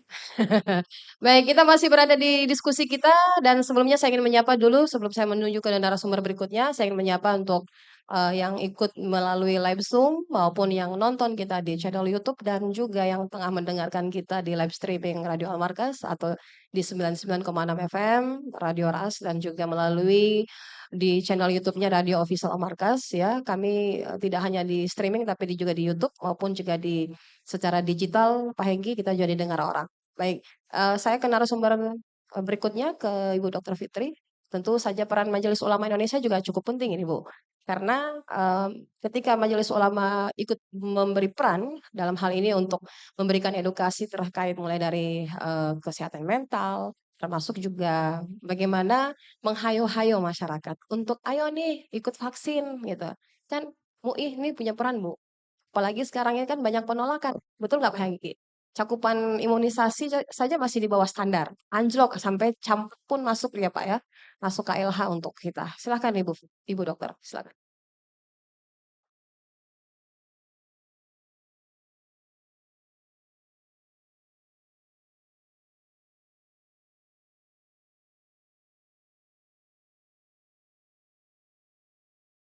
Terima kasih Mbak Ruby. Sebelumnya saya ucapkan terima kasih kepada UNICEF dan Aliansi Jurnalis Independen dan seluruh peserta pada kesempatan ini telah menghadirkan Majelis Ulama dalam program kegiatan ini dalam untuk mensosialisasikan bagaimana kesehatan mental dan imunisasi dengan HPV. Tadi barusan ya, salat duhur berjamaah, saya ketemu seorang ibu yang ternyata setelah saya berkenalan singkat aja. Ibu dari mana? Saya dari Pelamonia. Tinggal di Sudiang, singgah di rumah Masjid Baitul Afia untuk sholat duhur. Saya bilang, ibu di Pelamonia ada keluarga? Tidak, saya berobat. Ternyata dia sudah radiasi yang ke-24. Saya bilang apa? Anunya Bu, sakitnya ternyata dia CA cervix. Jadi inilah yang, dan katanya dokter akan diradiasi lagi 12 kali.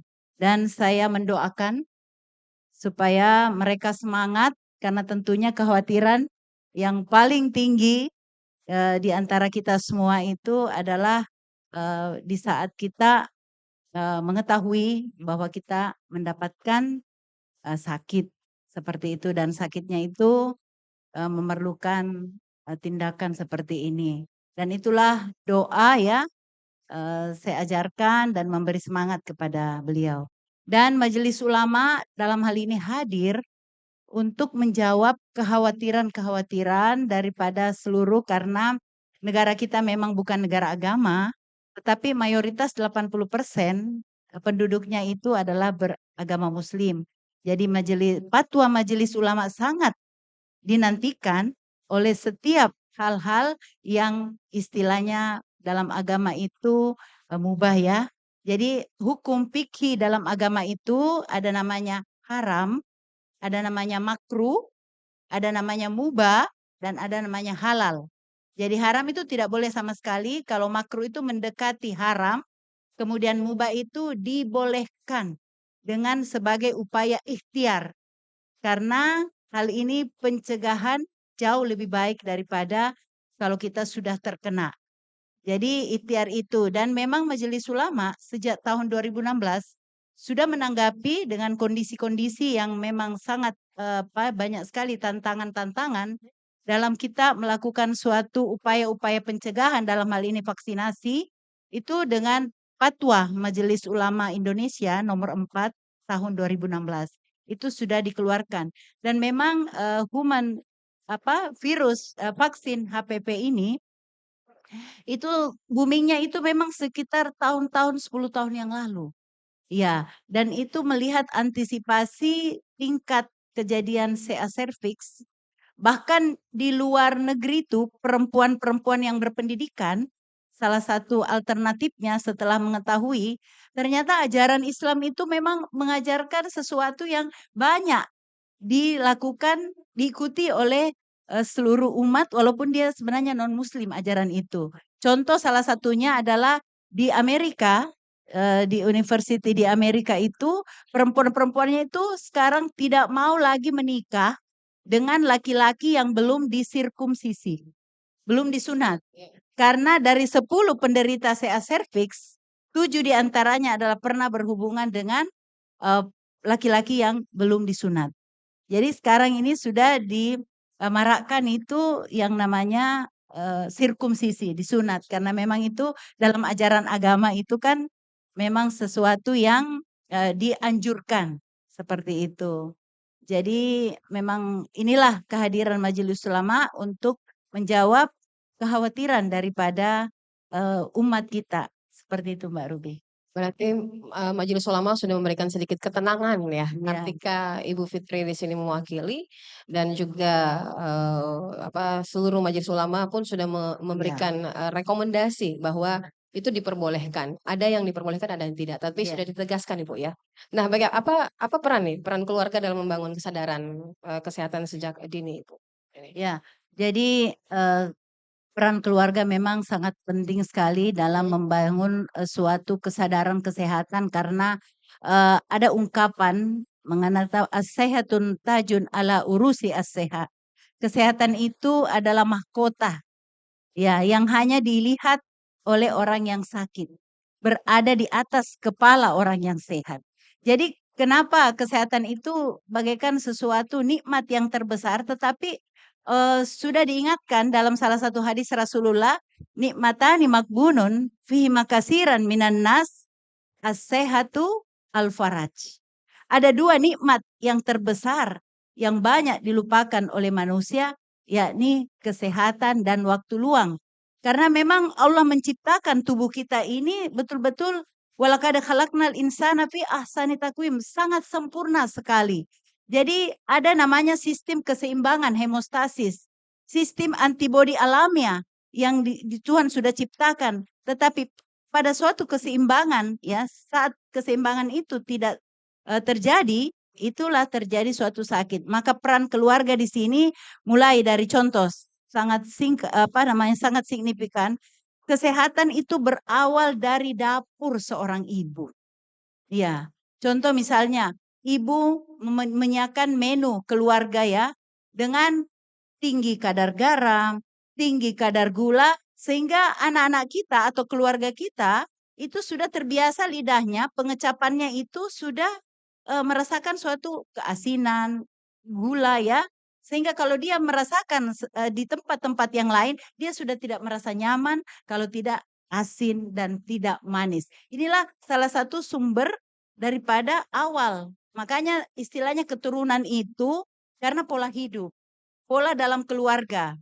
Misalnya diabetes, hipertensi itu menurun karena pola-pola hidup yang diajarkan pada orang tua sebelumnya keluarga itu juga yang akan nanti dilakukan oleh generasi kita berikutnya. Jadi generasi sekarang kan sudah cerdas-cerdas ya, sudah tahu bagaimana lifestyle dan kalau di YouTube itu, kanal YouTube itu kan banyak sekali cara-cara untuk mengedukasi kesehatan. Tinggal bagaimana kita, karena kesehatan itu adalah pilihan, sakit atau mati itu adalah takdir. Kesehatan adalah pilihan. Kita tidak ingin keluarga kita itu, apalagi seorang ibu itu betul-betul tadi An-Nisa Imadul Bilad. Coba sehari saja ibu kita tidak ada di rumah, bagaikan rasanya rumah itu ya bapak buka tudungan makanan tidak ada seperti apa. Jadi betul-betul bagaimana kesehatan dimulai dari kesehatan ibu. Kalau kesehatan ibu itu bagus, insya Allah semua dalam keluarga itu bisa menjadi bagus. Jadi peran ibu ya, termasuk juga pengetahuan orang tua Bu. Pengetahuan ya, bagaimana kita bisa mendidik anak-anak kita kalau pengetahuan orang tua mah. Remaja ini awal untuk menjadi calon bapak, calon ibu yang nantinya insya Allah membentuk keluarga bukan cuma sakinah, itu kan bagaimana ketenangan. Tadi itu sudah bagaimana kesehatan mental kita, bagaimana finansial kita, bagaimana itu rasa cukup, ya mensyukuri, bersifat qanaah. Jadi bagaimana mengatur itu, jadi memang peran keluarga, calon ibu, calon bapak lah. Saya rasa untuk memutus rantai kebiasaan-kebiasaan itu kita memulai sebenarnya dari remaja, dari sekarang sebagai calon ibu, calon bapak. Dan bagi yang sudah berkeluarga ya tingkatkan pengetahuan kita baik secara agama, karena agama sudah mengatur segala sesuatunya. Sumber daripada agama itu kan Al-Quran dan hadis dan fatwa majelis ulama. Seperti itu, Bu. Kalau peran dari Majelis Ulama sendiri, Bu, untuk isu yang sensitif ini seperti apa ini menyikapinya? Peran dari MUI, Majelis Ulama. Majelis Ulama. Iya, Nah, kita di Majelis Ulama ada namanya bidang pemberdayaan perempuan. perempuan, keluarga dan remaja.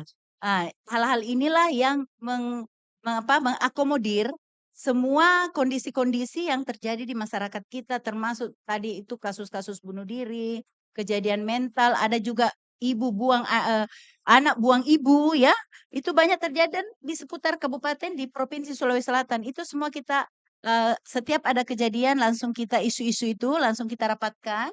Bagaimana kita putuskan untuk ada beberapa bidang yang ada di Majelis Ulama itu untuk kita putuskan bagaimana ini bisa kita tidak mengulang, tidak terjadi pengulangan dari pendekatan keagamaan. Karena pendekatan keagamaan itu sangat dirasa sangat efektif, ya, dan itu setiap misalnya mimbar Jumat, ya mimbar Jumat, karena juga bukan cuma peran ibu, ya, peran bapak di sini dalam hal menentukan keberhasilan, kesuksesan daripada terbentuknya keluarga yang diinginkan, seperti itu. Baik dari agama, kesehatan maupun secara mental kejiwaan. Oke, baik. Yang terakhir Ibu, untuk pesan mungkin buat orang tua, apakah perlu diskusi ini atau perlu komunikasi untuk istilahnya untuk membahas hal-hal yang sensitif seperti kesehatan reproduksi. Kan sekarang kan era keterbukaan, dalam hal ini kita juga sebagai orang tua harus lebih memberikan edukasi sejak dini, mengenali tubuhmu gitu. Tidak disentuh oleh siapapun kalau bukan orang tua. Dalam hal ini ketika anak itu masih usia 0, Pak, usia 0 sampai yang sebelum balik, ya, itu sudah diajarkan bahwa yang boleh menyentuh area tubuh tuh ibu, ya. Itu seperti apa? Ya, jadi sebenarnya agama, ya, sudah mengajarkan pendidikan seks secara dini itu sebenarnya sejak usia 3 tahun, Bu. Dan teman-teman semua yang dikatakan pendidikan seks itu bukan berarti bagaimana cara berhubungan antara laki-laki dan perempuan. Pendidikan seks secara dini itu adalah bagaimana jati diri. Seorang anak perempuan harus seperti ini, seorang anak-anak laki-laki harus seperti ini. Termasuk lingkungan yang mendukung. Karena sekarang ini dulu kan anak-anak perempuan saja yang ditakutkan, Bu. Kalau terlambat pulang, maghrib. Sekarang ini justru anak laki-laki karena banyaknya abuse, ya. Banyaknya penyimpangan-penyimpangan seksual. Istilahnya sekarang seandainya kan ada lubang hidung disosok lubang hidung juga sakit dunia makin panas. Artinya, Bu, dulu kan adanya kasus-kasus sodomi, ya. Iya, itu artinya kan hal-hal yang dulu belum terpublish, ya. Jadi inilah peranan Majelis Ulama lewat dakwah-dakwah, adanya majelis taklim, ya. Kemudian bagaimana kita diskusi-diskusi, kita mengadukan seminar-seminar yang memang menyangkut kepada yang menyampaikan, ya, para mubalik-mubalik kita untuk menyampaikan isu-isu. Isu-isu karena memang misalnya banyaknya sekarang itu kan pendidikan seks secara dini bahwa ini nak udah seperti ini yang bisa memegang adalah orang tua dan petugas kesehatan kalau memang. Tetapi itu pun juga kalau misalnya orang tua, kalau misalnya sudah menyimpang daripada hal-hal kan sekarang waktu saya jadi kepala dinas pemberdayaan perempuan, dulu kan dibilang umur 1 tahun ini bayi, mengalami umur 9 bulan, mengalami pelecehan seksual. Na'udzubillahi min dzalik. Jadi ini semua kita kadang ngeri-ngeri, ya. Jadi saya sudah berpengalaman dari puskesmas, rumah sakit, dan dinas pemberdayaan perempuan, dan masuk lagi di Majelis Ulama, ya. Waktu saya pendidikan S3 di UIN Alauddin, ya, pendidikan agama itu memang kita mulai antisipasi, ya, masa kehamilan. Ya, di situ banyak ajaran-ajaran agama pada masa kehamilan itu berikanlah makanan yang halal dan toib. Bukan cuma bergizi, tapi juga sumbernya yang halal. Karena dalam salah satu hadis Rasulullah, kullulah manabata fil harami pannaru aula. Tiap daging yang tumbuh dari yang haram, api neraka lebih pantas. Artinya bukan secara langsung api nerakanya, mungkin tumbuh kembang anak kita sudah berikan fasilitas yang memadai, tetapi juga ada hal yang terjadi ya, karena memang sekarang Bu ya global stress ya. WHO sudah mengumumkan dari 5 orang ya pasti ada satu bermasalah. Coba kita rasakan juga ya, di antara misalnya ada 4, ada 3 anak kita, itu pasti ada sedikit yang padahal sama kita punya perlakuan kepada mereka, ada yang mengalami sedikit masalah gangguan mental. Itu tadi karena tiadanya cerobong untuk ini baik secara mental, baik secara kesehatan maupun secara agama itu perlu memang akan ya disinkronisasikan seperti itu. Jadi pendidikan seks secara dini itu sangat penting. Agama itu sangat menyetujui itu memberikan jati diri bahwa ini loh Anda reproduksinya sebagai seorang perempuan, Anda sebagai seorang laki-laki sehingga tidak nanti pada saat besar ada termasuk juga mohon maaf saya tambahkan di pesantren. Pesantren yang sesama perempuan atau sesama laki-laki itu juga kurang bagus ya Bu ya. Bu psikolog dalam tumbuh kembang anak. Ya, karena banyak terjadi sesuka pejenis itu dimulai daripada saat SMP misalnya, tumbuh kembang reproduksinya. Dia melihat organ-organ reproduksi misalnya sesama jenisnya di situ biasa ada muncul. Ya, muncul ketertarikan. Jadi itu juga kita sebagai majelis ulama itu juga mengevaluasi bagaimana sebenarnya boarding school untuk bisa tumbuh kembang anak itu bisa apa namanya berjalan dengan sesuai semestinya. Ya, seperti itu. Baik, terima kasih Ibu Dr. Fitri. Ibu ini sempat menjadi Kepala Dinas TP3A Provinsi Iya, Bu ya. iya. Sempat jadi narasumber kita, anak-anak media. Betul. Baik, kita ke narasumber terakhir, narasumber yang paling muda di antara kita di sini, paling cantik, yaitu siswi ya, Fatin Salsabila Putri Yuki. Mungkin bisa sedikit bercerita ini. Tanpa saya bertanya banyak ya, mungkin bisa mengalir begitu saja. Apa sebenarnya yang menginspirasi Anda itu untuk sampai mengikuti media kampanye? Dan Fatin ini merupakan salah satu pemenang media kampanye ya, dari yang dilakukan oleh UNICEF dan AJI. Silahkan Fatin. Terima kasih sebelumnya. Assalamualaikum warahmatullahi wabarakatuh. Pertama-tama saya ucapkan terima kasih yang sebesar-besarnya kepada Aliansi Jurnalis Independen Indonesia, kemudian kepada UNICEF juga atas kesempatannya bisa hadir pada kesempatan hari ini sharing-sharing sama teman-teman semuanya. Tadi pertanyaannya yaitu apa alasan untuk ikut kampanye kesehatan remaja? Jadi kalau jawaban singkatnya ya karena aku sendiri tuh remaja. Nah, kita remaja itu punya 2 pilihan. Kita mau bergerak atau diam. Nah, kalau kita diam, kita tuh cuman ikut arus, tapi bisa jadi arus yang kita ikuti itu bisa salah atau bisa juga benar. Nah, kalau kita ikut bergerak dan berdampak, otomatis secara tidak langsung kita juga mencari informasi yang valid. Ketika kita sudah mengetahui informasi yang valid itu, kita sudah mengetahui nih bahwa, oh informasi ini valid. Nah, kenapa nggak kita sebarluaskan juga ke orang-orang biar apa yang menjadi berita valid itu tidak kalah dengan apa yang menjadi berita hoaks atau misinformasi dan disinformasi seperti itu. Awalnya kalau boleh cerita sedikit ya Kak, aku sebenarnya konten kreator beauty, lebih ke skincare dan make up awalnya. Oh, pantas cantik sekali. Terima kasih. Silahkan.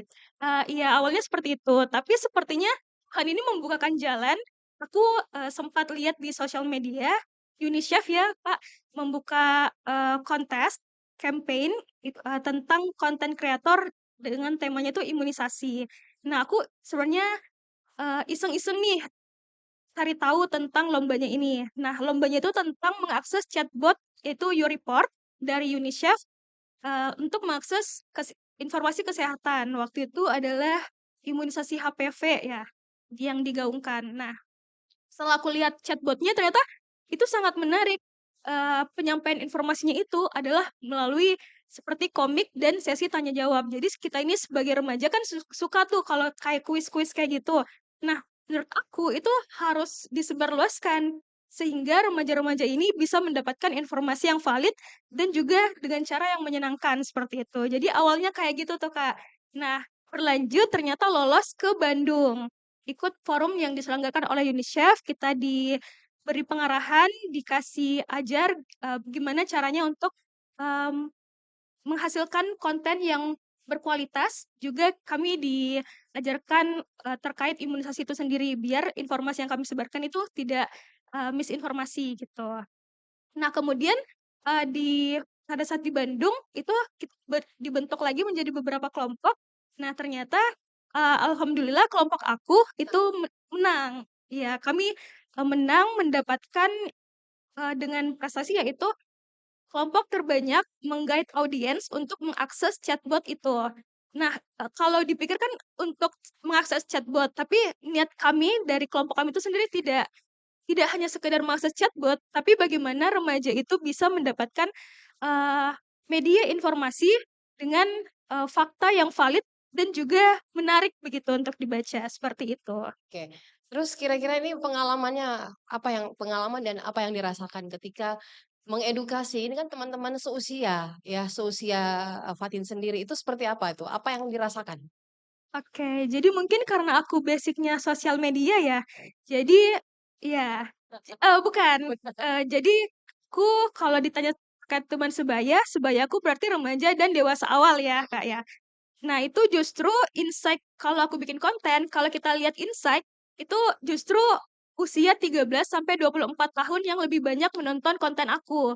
Nah, sehingga aku bisa mengatakan kalau remaja-remaja inilah yang sebenarnya apa ya, haus akan informasi kesehatan gitu. Jadi kalau ditanya tentang bagaimana, apa ya, Perasaan. perasaan para remaja itu sebenarnya aku sangat bersyukur karena remaja ini justru haus akan informasi kesehatan.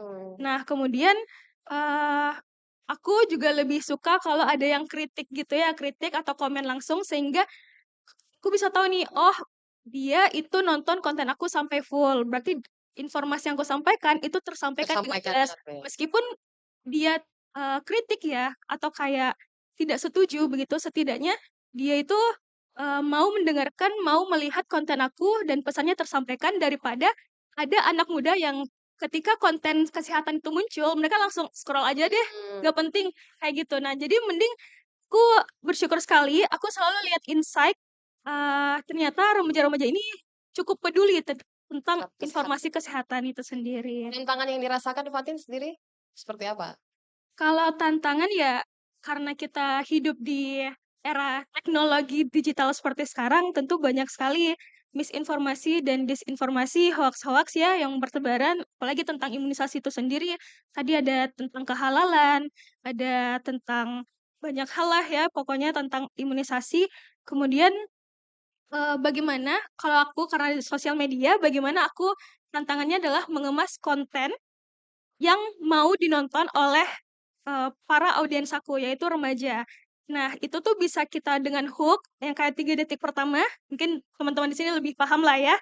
Kemudian, bagaimana kita mengemas konten itu secara menarik, secara keseluruhan mungkin kalau audiensnya itu lebih ke remaja, lebih suka nonton konten yang kayak games-games gitu, kita kemasnya dengan games. Tapi secara tidak langsung kita juga menambahkan informasi di dalamnya. Jadi, kalau teman-teman mau mungkin informasinya yang lebih lanjut, kita bisa tambahkan tuh Kak di kolom komentar, kalau mau membaca informasi lebih lanjut bisa membaca di, jurnal ini, seperti itu. Nanti ada arahan ya. Ada arahan. Baik, kita buka sesi tanya jawab, satu untuk di sini dan satu untuk melalui online. Secara offline mungkin boleh? Ada yang ingin bertanya? Oke, kita butuh satu ya di sini. Saya mungkin di antara tiga, tadi tiga yang angkat tangan itu ya di sini. Tiga ya. Yang cowok dong, saya mau yang cowok ya, oke. Mewakili suara laki-laki. Silahkan adek. Di Zoom ada ya? Atau ada pertanyaan mungkin melalui online? Ada yang online? Cik 1 tes 1. Oke baik, sebelumnya terima kasih atas kesempatannya oleh Bapak Ibu, teman-teman semua. Assalamualaikum warahmatullahi wabarakatuh. Shalom dan salam sejahtera, juga selamat sore ya teman-teman semua. Perkenalkan Bapak Ibu, saya kira ini adalah hal yang luar biasa karena 3 gabungan generasi. Kapan lagi saya dapat seminar yang ada pematerinya 3 gabungan generasi, ada generasi X, milenial, dan generasi Z. Oke, perkenalkan nama saya Muhammad Fajar Syam Ibrahim dari SMA Negeri 12 Makassar. Oke, pertanyaan saya ini tentang mengacu ke fokus ke mental sih Pak Ibu. Karena saya lihat saya cukup aktif dalam bermedia sosial saat ini, namanya juga Gen Z kan. Nah, saya lihat sudah ada beberapa istilah-istilah, misalnya burnout, depresi, stres, tapi muncul istilah baru sekarang Pak, Bu. Itu toxic productivity. Nah, apa sih itu toxic productivity setelah saya baca-baca? Itu adalah kalau kita tidak kelihatan produktif di media sosial atau di kehidupan sehari-hari, berarti hidup kita itu kayak tidak bahagia gitu. Kayak kau tidak bisa kau dapatkan kebahagiaan kalau kau belum produktif, belum kau kerja, belum kau belajar, dan lain sebagainya. Nah, saya mau minta persepsi dari seluruh karena ada X dan milenial Gen Z. Bagaimana kira-kira cara kita membatasi ini? Supaya, karena kan saya juga jujur terus terang saya suka baca buku. Saya pernah baca buku Filosofi Teras yang dimana penciptanya itu Henry Manampiring. Nah, saya juga sering baca podcastnya, sering nonton podcastnya. Dia mengatakan bahwa kehidupan yang hakiki itu adalah ketika kita bahagia dan tenang. Dan saya kira dalam perspektif Islam juga begitu. Nah, kira-kira kalau kita stres terus untuk hadapi omongan-omongan dengan produktif terus dalam kehidupan sehari-hari tanpa ada membatasi untuk mengejar impian, ambisius kita, apakah itu adalah satu hal yang baik? Atau justru pada akhirnya itu adalah satu hal yang buruk? Saya kira itu pertanyaan saya. Terima kasih atas kesempatan yang luar biasa ini. Untuk kurang lebihnya mohon dimaafkan. Wassalamualaikum warahmatullahi wabarakatuh. Waalaikumsalam warahmatullahi wabarakatuh. Luar biasa pertanyaannya, anak-anak sekarang ya, kalau bertanya langsung langsung nembak gitu. Kita nyelekik juga. Tapi terima kasih buat Adek ya. Adek yang sudah bertanya. Di sini ada bukan hanya generasi X di sini, Dek. Mungkin ada baby boomers, ada alpha juga di sini kayaknya. Pak Hengki tadi angkat tangan dia sebagai generasi alpha. Alpha. Baik, mungkin dari 4 narasumber kita beri waktu setidaknya sampai 3 menit ke depan. Silakan untuk mungkin kemana dulu ini? Ke psikolog dulu. Ini untuk semua loh Pak Yusri. Psikolog dulu. Mewakili. Iya. Iya. Jadi istilah sekarang bukan cuma toxic productivity, ada toxic masculinity, toxic femininity, toxic positivity, toxic negativistic, dan semua toxic. Jadi kalau kita berangkat dari arti toxic sendiri itu kan berarti racun ya.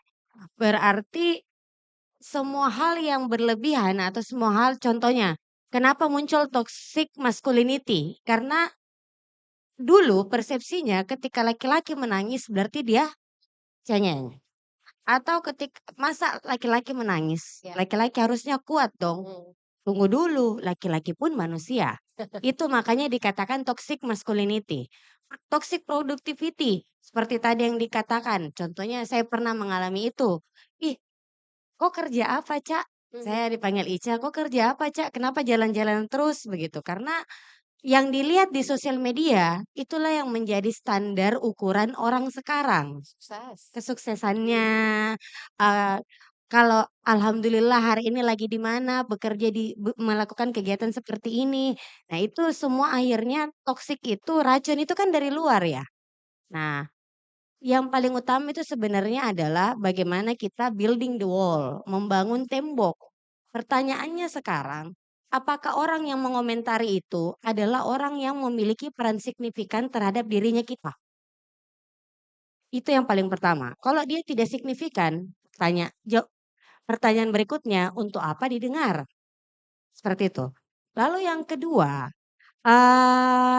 kedua itu adalah kalau akhirnya dia orangnya buat standar suksesnya kita sendiri. Jangan sampai kita ikut standar suksesnya orang lain. Jadi ketika tetangga punya mobil Avanza, kita juga merasa bahwa saya sukses kalau mobilku bukan Avanza.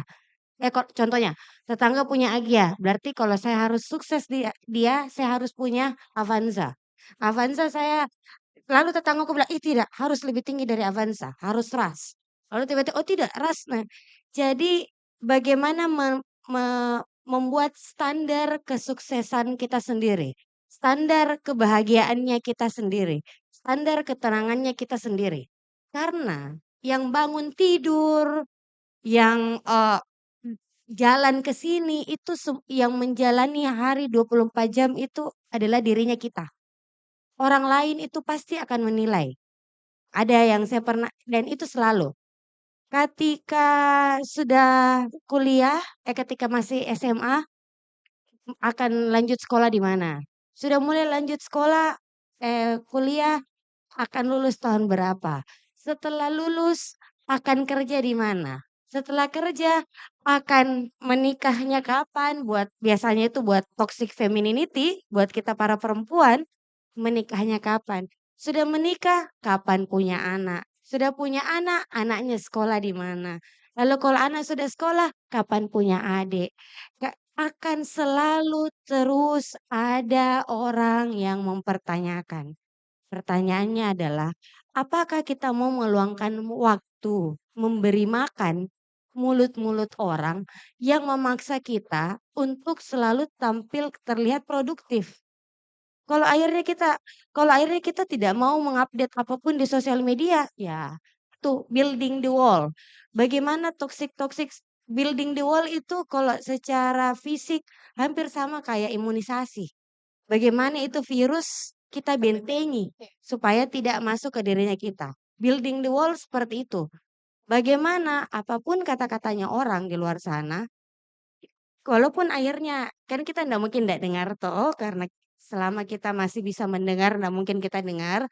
Tapi building the wall yang dimaksud adalah bagaimana kalau itu yang didengar masuk di telinganya kita, tapi kita tidak membiarkan itu pengaruhi persepsi terhadap diri sendiri, perasaannya kita ataupun pikirannya kita. Jadi kalau dibilang toksik, banyak sekali nih toksik sekarang.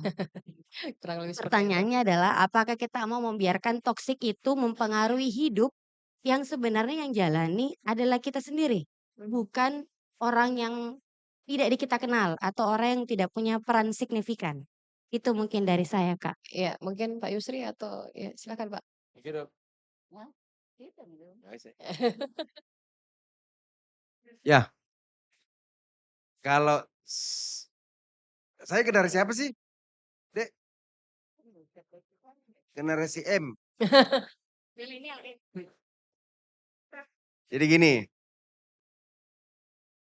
kalau ini tanya pendapat ya,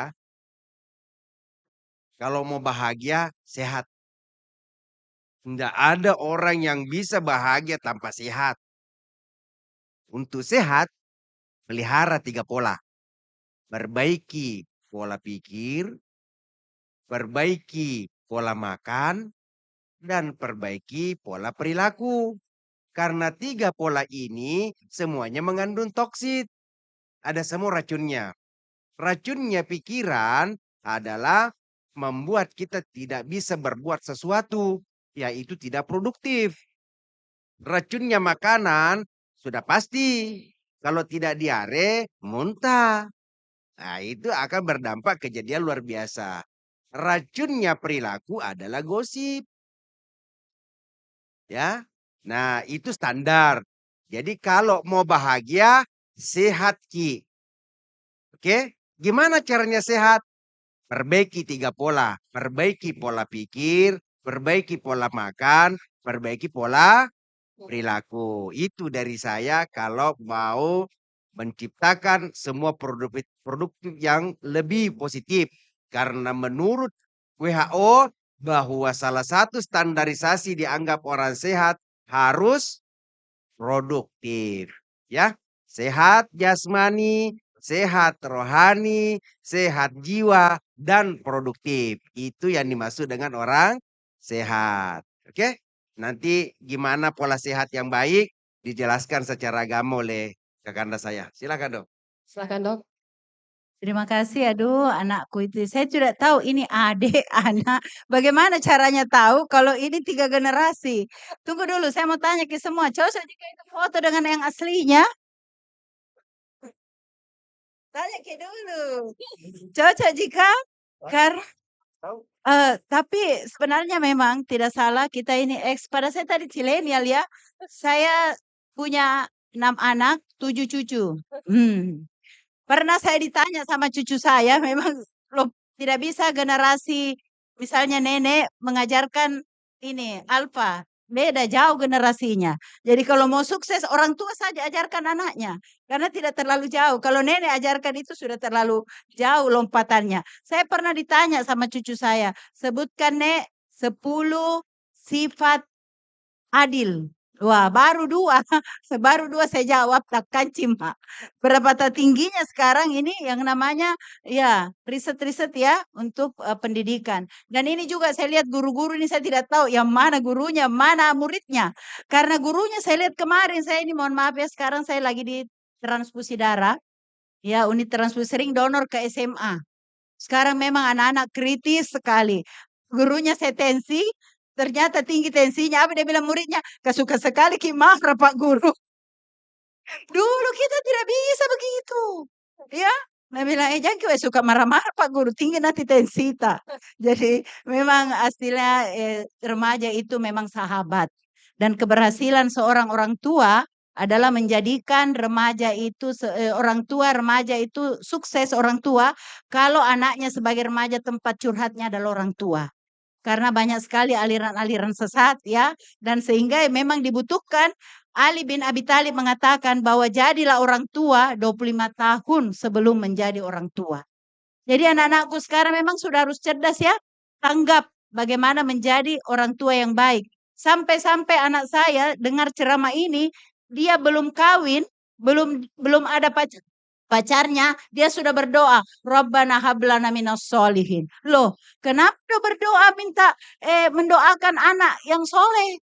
Ya bilang kan, Mama bilang, jadilah orang tua 25 tahun sebelum anak. Jadi sebelum dia dapat jodoh, sebelum dia punya anak, dia sudah berdoa. Untuk nanti ke depan dia punya anak. Apa kondisinya? Supaya kita kalau punya anak subur. Ya, karena sekarang juga banyak, karena adanya radiasi-radiasi, banyak kasihan orang berumah tangga itu juga tidak punya keturunan. Tapi memang Al-Quran sudah mengatakan ada yang tidak punya keturunan, ada yang memang laki-laki semua, ada yang perempuan semua, dan ada yang laki-laki perempuan. Jadi terima kasih. Jadi untuk tadi dari segi agama ya, Allah sudah mengatakan dalam surat Al-Baqarah ayat 152, "Fadhkuruni azkurkum." Kata Allah, ingatlah kepadaku, aku akan ingat kepadamu. Jadi Allah Maha Pencipta kita, Maha Pencipta segalanya. Kalau kita ingat Dia, kita kembali kepada agama itu. Karena yang dikatakan sehat itu sesuai dengan agama. Yakni keseimbangan antara bukan cuma sehat fisik kita, sehat jiwa kita, termasuk sehat rohani, sehat sosial, sehat ekonomi. Ya, karena mulai bangun tidur, kita sudah butuh Pepsodent. Ya, itu butuh duit. Kita butuh kue donat. Nah, itu juga bermasalah, masalah kesehatan juga di situ ya. Sekarang ini dilibatkan makanan sehat. Ya, kemudian mau tidur, ibu-ibu butuh skincare. Perawatan itu. Jadi memang butuh duit. Makanya agama menyuruh kita untuk selalu berusaha. Dan yarfa'illahu allazina amanu minkum wallazina utul ilma darajat. Kalau kita mau sukses, kita mau kaya, kita mau sejahtera supaya tidak tadi banyak kekhawatiran-kekhawatiran, kecemasan, keinginan, agama dan kesuksesan itu dengan ilmu. Ingat Nabi Daud dan Nabi Sulaiman, Nabi terkaya. Ternyata Nabi Daud dan Nabi Sulaiman itu anak bapak. Jadi kekayaan itu kalau mau sukses, berhasil orang tuanya kalau bisa menjaga kekayaan orang tuanya. Tetapi di dalam surat An-Naml, kekayaan Nabi Daud dan Nabi Sulaiman dituangkan di dalam Al-Quran surat An-Naml ayat 15. Surah ke-27, surah Semut. Wa kullan ataina Dauda wa Sulaimana ilman. Nah, Allah mengatakan kami anugerahkan Daud dan Nabi Sulaiman itu ilmu, bukan harta, bukan kekayaan, tapi dia kaya karena ilmu. Tetapi apa jawaban Nabi Daud dan Nabi Sulaiman? Wa qala alhamdulillahillazi faddalana ala kasirin min ibadihil mu'minin. Ya Allah segala puji bersyukur. Engkau telah berikan saya anugerah yang tidak banyak orang menganugerahi. Jadi kalau kita diberi syukur, alhamdulillah. Yang kedua, fabi ayyi ala'i rabbikuma tukasiban. Ada lagi tuh surat Al-An-Naml. Alhamdulillahillazi faddalana ala kasiran min ibadil mu'minin. Jadi kalau kita mau sehat jiwa kita, dengan bersyukur. Karena dengan bersyukur ini gampang diucap. Gampang sekali diucap dengan bersyukur. Tapi kadang kita masih kacau. Bayangkan bagaikan setipis kulit bawang. Seperti kita ini orang-orang tua, apa yang kita takutkan bukan lagi harta. Tapi kesehatan. Kita ingin pasti kita mau sehat. Karena kekhawatiran. Kita saja, saya periksa saja HB. Itu dibawa dari normal. Wah, cemasnya bukan main, Bu. Saya kok saya tidurnya bagus. Ininya bagus, makanan juga suplai, mungkin juga makanan kurang ya, karena proses ini ketakutan juga karena takut dengan makanan-makanan itu juga serba tidak boleh ya Bu ya. Jadi harus istilahnya segalanya itu yang tengah-tengah saja. Segala urusan itu yang sedang-sedang saja. Tapi intinya bersyukur. Dan agama itu menjawab bahwa pola hidup yang sehat itu yang pertama itu harus tadi itu ya pola makan, pola pikir, olahraga, dan pola hidup. Pola pikir itu dengan banyak berzikir. Dengan banyak mengingat Allah. Zikir itu tidak mesti harus subhanallah, alhamdulillah, tidak mesti. Kita datang di sini juga itu sudah berzikir. Oh, melihat 4 generasi ini dan saya sudah berhasil. Itu juga zikir. Ya, ini bentuk zikir kepada kita bahwa kita bersyukur ya. Dan sekarang memang umur harapan hidup itu tinggi-tinggi. Dengan sering adanya reuni-reunian bergembira. Hati gembira pertemuan ya.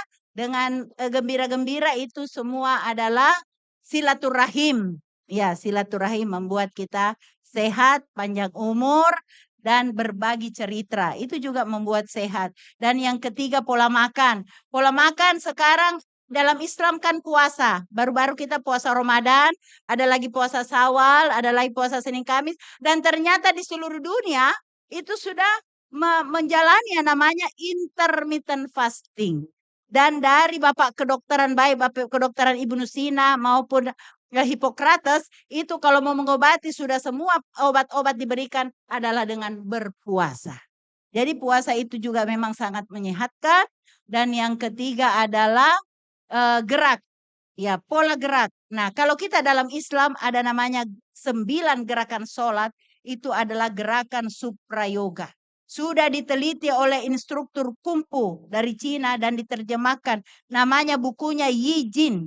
Sudah diterjemahkan oleh instruktur Kungfu dari Semarang, Lukman Sektiawan. Bahwa 9 gerakan sholat adalah gerakan suprayoga, gerakan sehat. Kalau kita mengingat menjalankan agama kita dengan baik, apapun agama kita, itu tentunya kita bersyukur, tentunya kita sehat, lahir dan batin. Saya rasa itu Bu ya. Oke, baik. Yang terakhir Fatin silakan.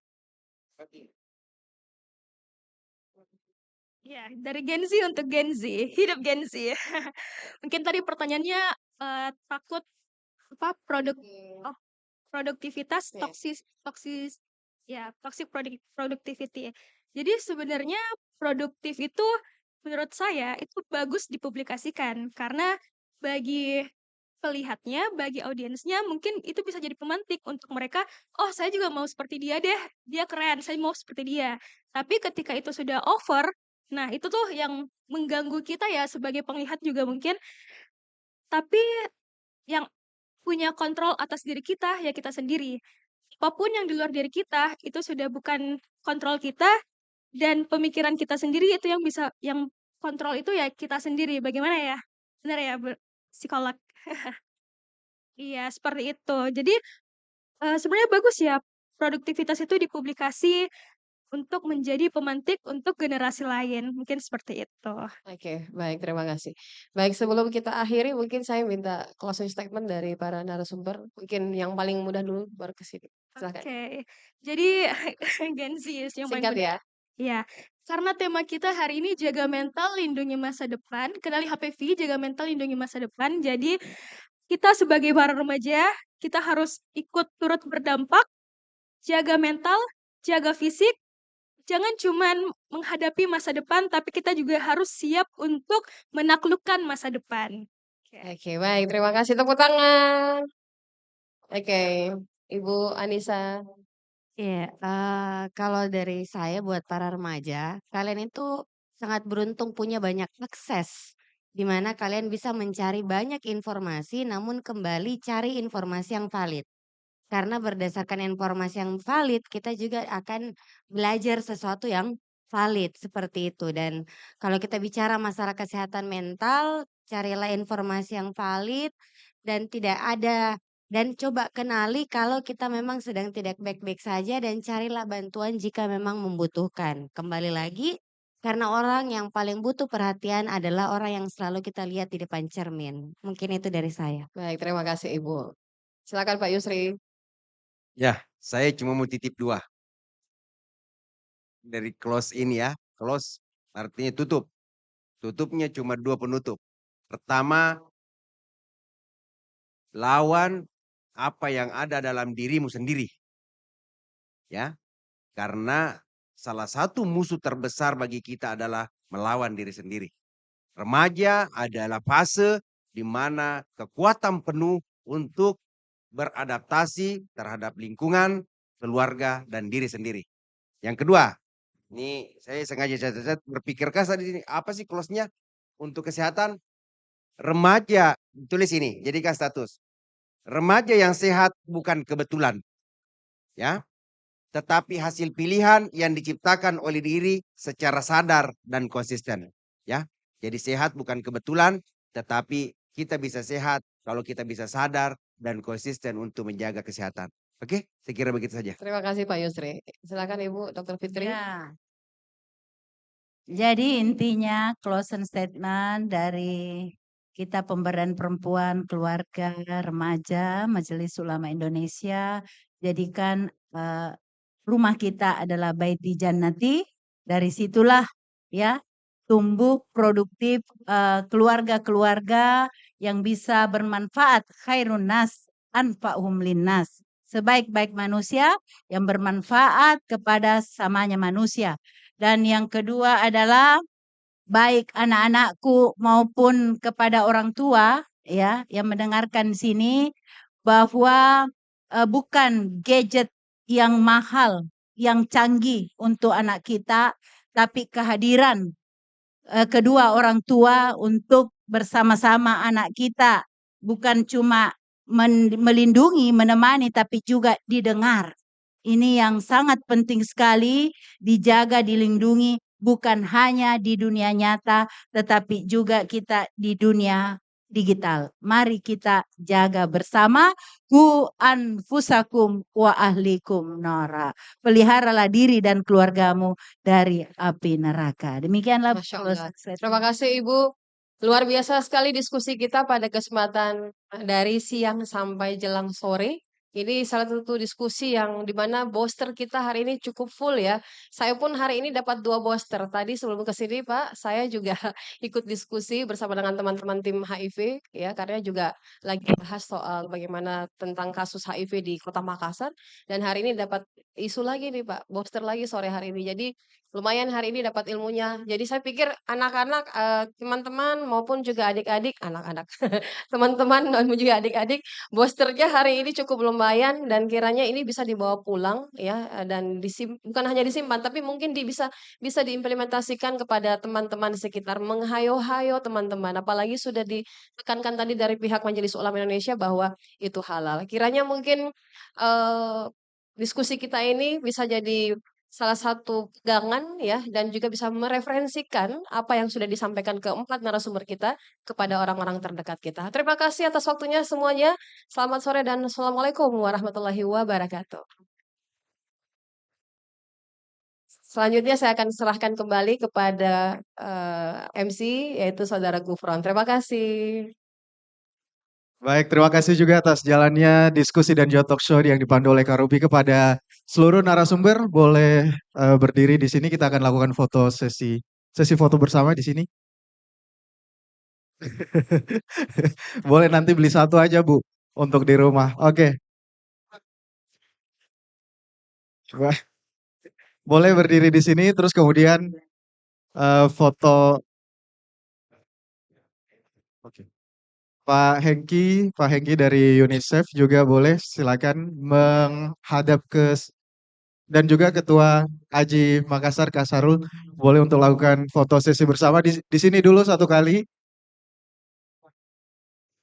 Foto di sini dulu satu kali terus kemudian kita sama-sama nanti berdirinya di sini ya. Ya, nanti di sini dulu satu kali. Oke, boleh. Dokumentasi 3, 2. Boleh sekali lagi?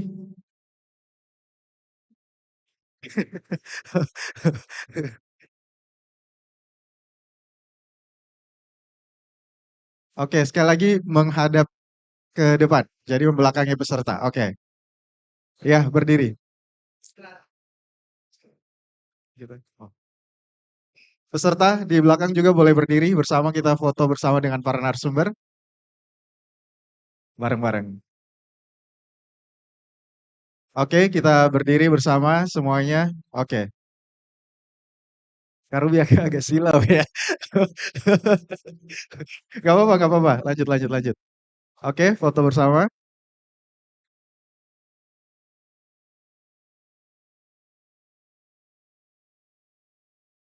Salam sehat, tangan kanannya di dada kiri. Oke, baik. Terima kasih kepada seluruh narasumber yang sudah membawakan tadi talk show dan juga berbincang bersama, sharing bersama kita. Dan juga kepada seluruh tamu undangan adik-adik serta Bapak Guru dan juga pendamping semuanya. Di sebelah kiri belakang itu sudah ada coffee break. Boleh silakan dinikmati teh dan juga kuenya. Setelah itu kembali ke tempat duduk masing-masing karena kita akan sesaat lagi memberikan pengumuman lomba kategori video dan juga media kreatif maupun juga Korasel 1, 2, dan 3. Boleh silakan dinikmati coffee break-nya yang ada di sebelah sini. Ada teh hangatnya dan kue, silakan.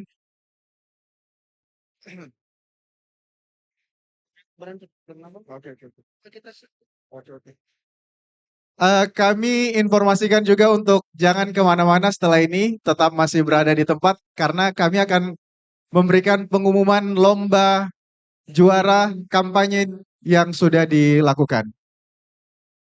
Oke, jadi silakan ambil coffee break-nya dulu, kue ataupun juga teh hangatnya dan kembali ke tempat masing-masing.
Baik, kepada seluruh tamu undangan, adik-adik, perwakilan sekolah, dan Bapak Ibu yang berbahagia setelah mengambil coffee break, boleh nanti kemudian kembali ke tempat duduk masing-masing ya.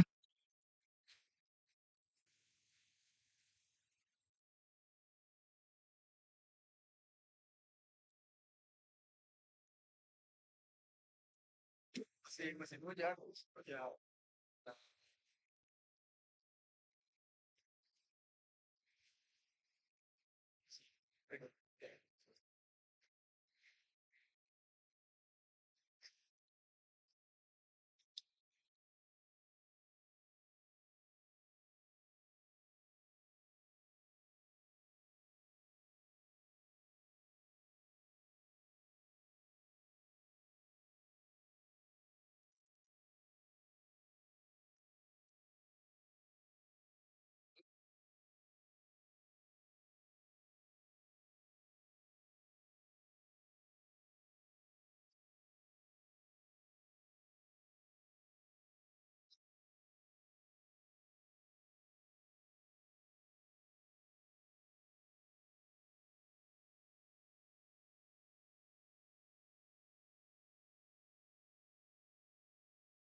Ya.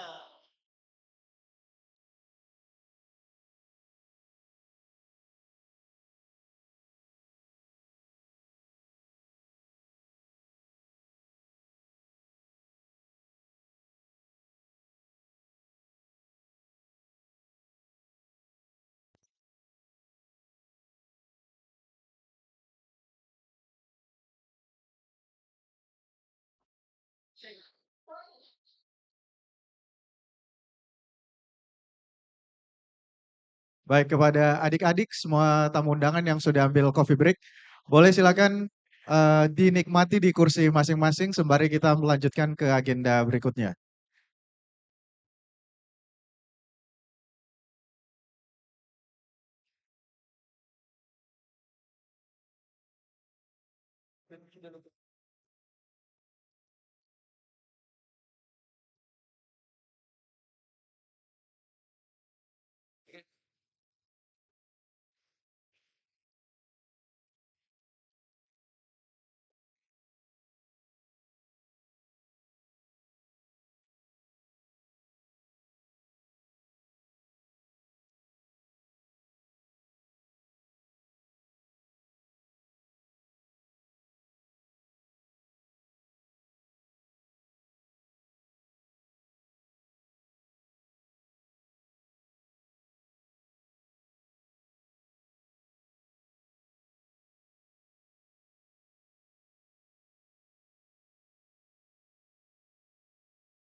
Kira-kira kalau yang apa nih? Kira-kira udah pakai apa? Masukin udah pakai apa ini? Pakai itu habis foto. Oke, kita ada sudah stay lagi dan keluar lagi sih. Oke, di belakang apa?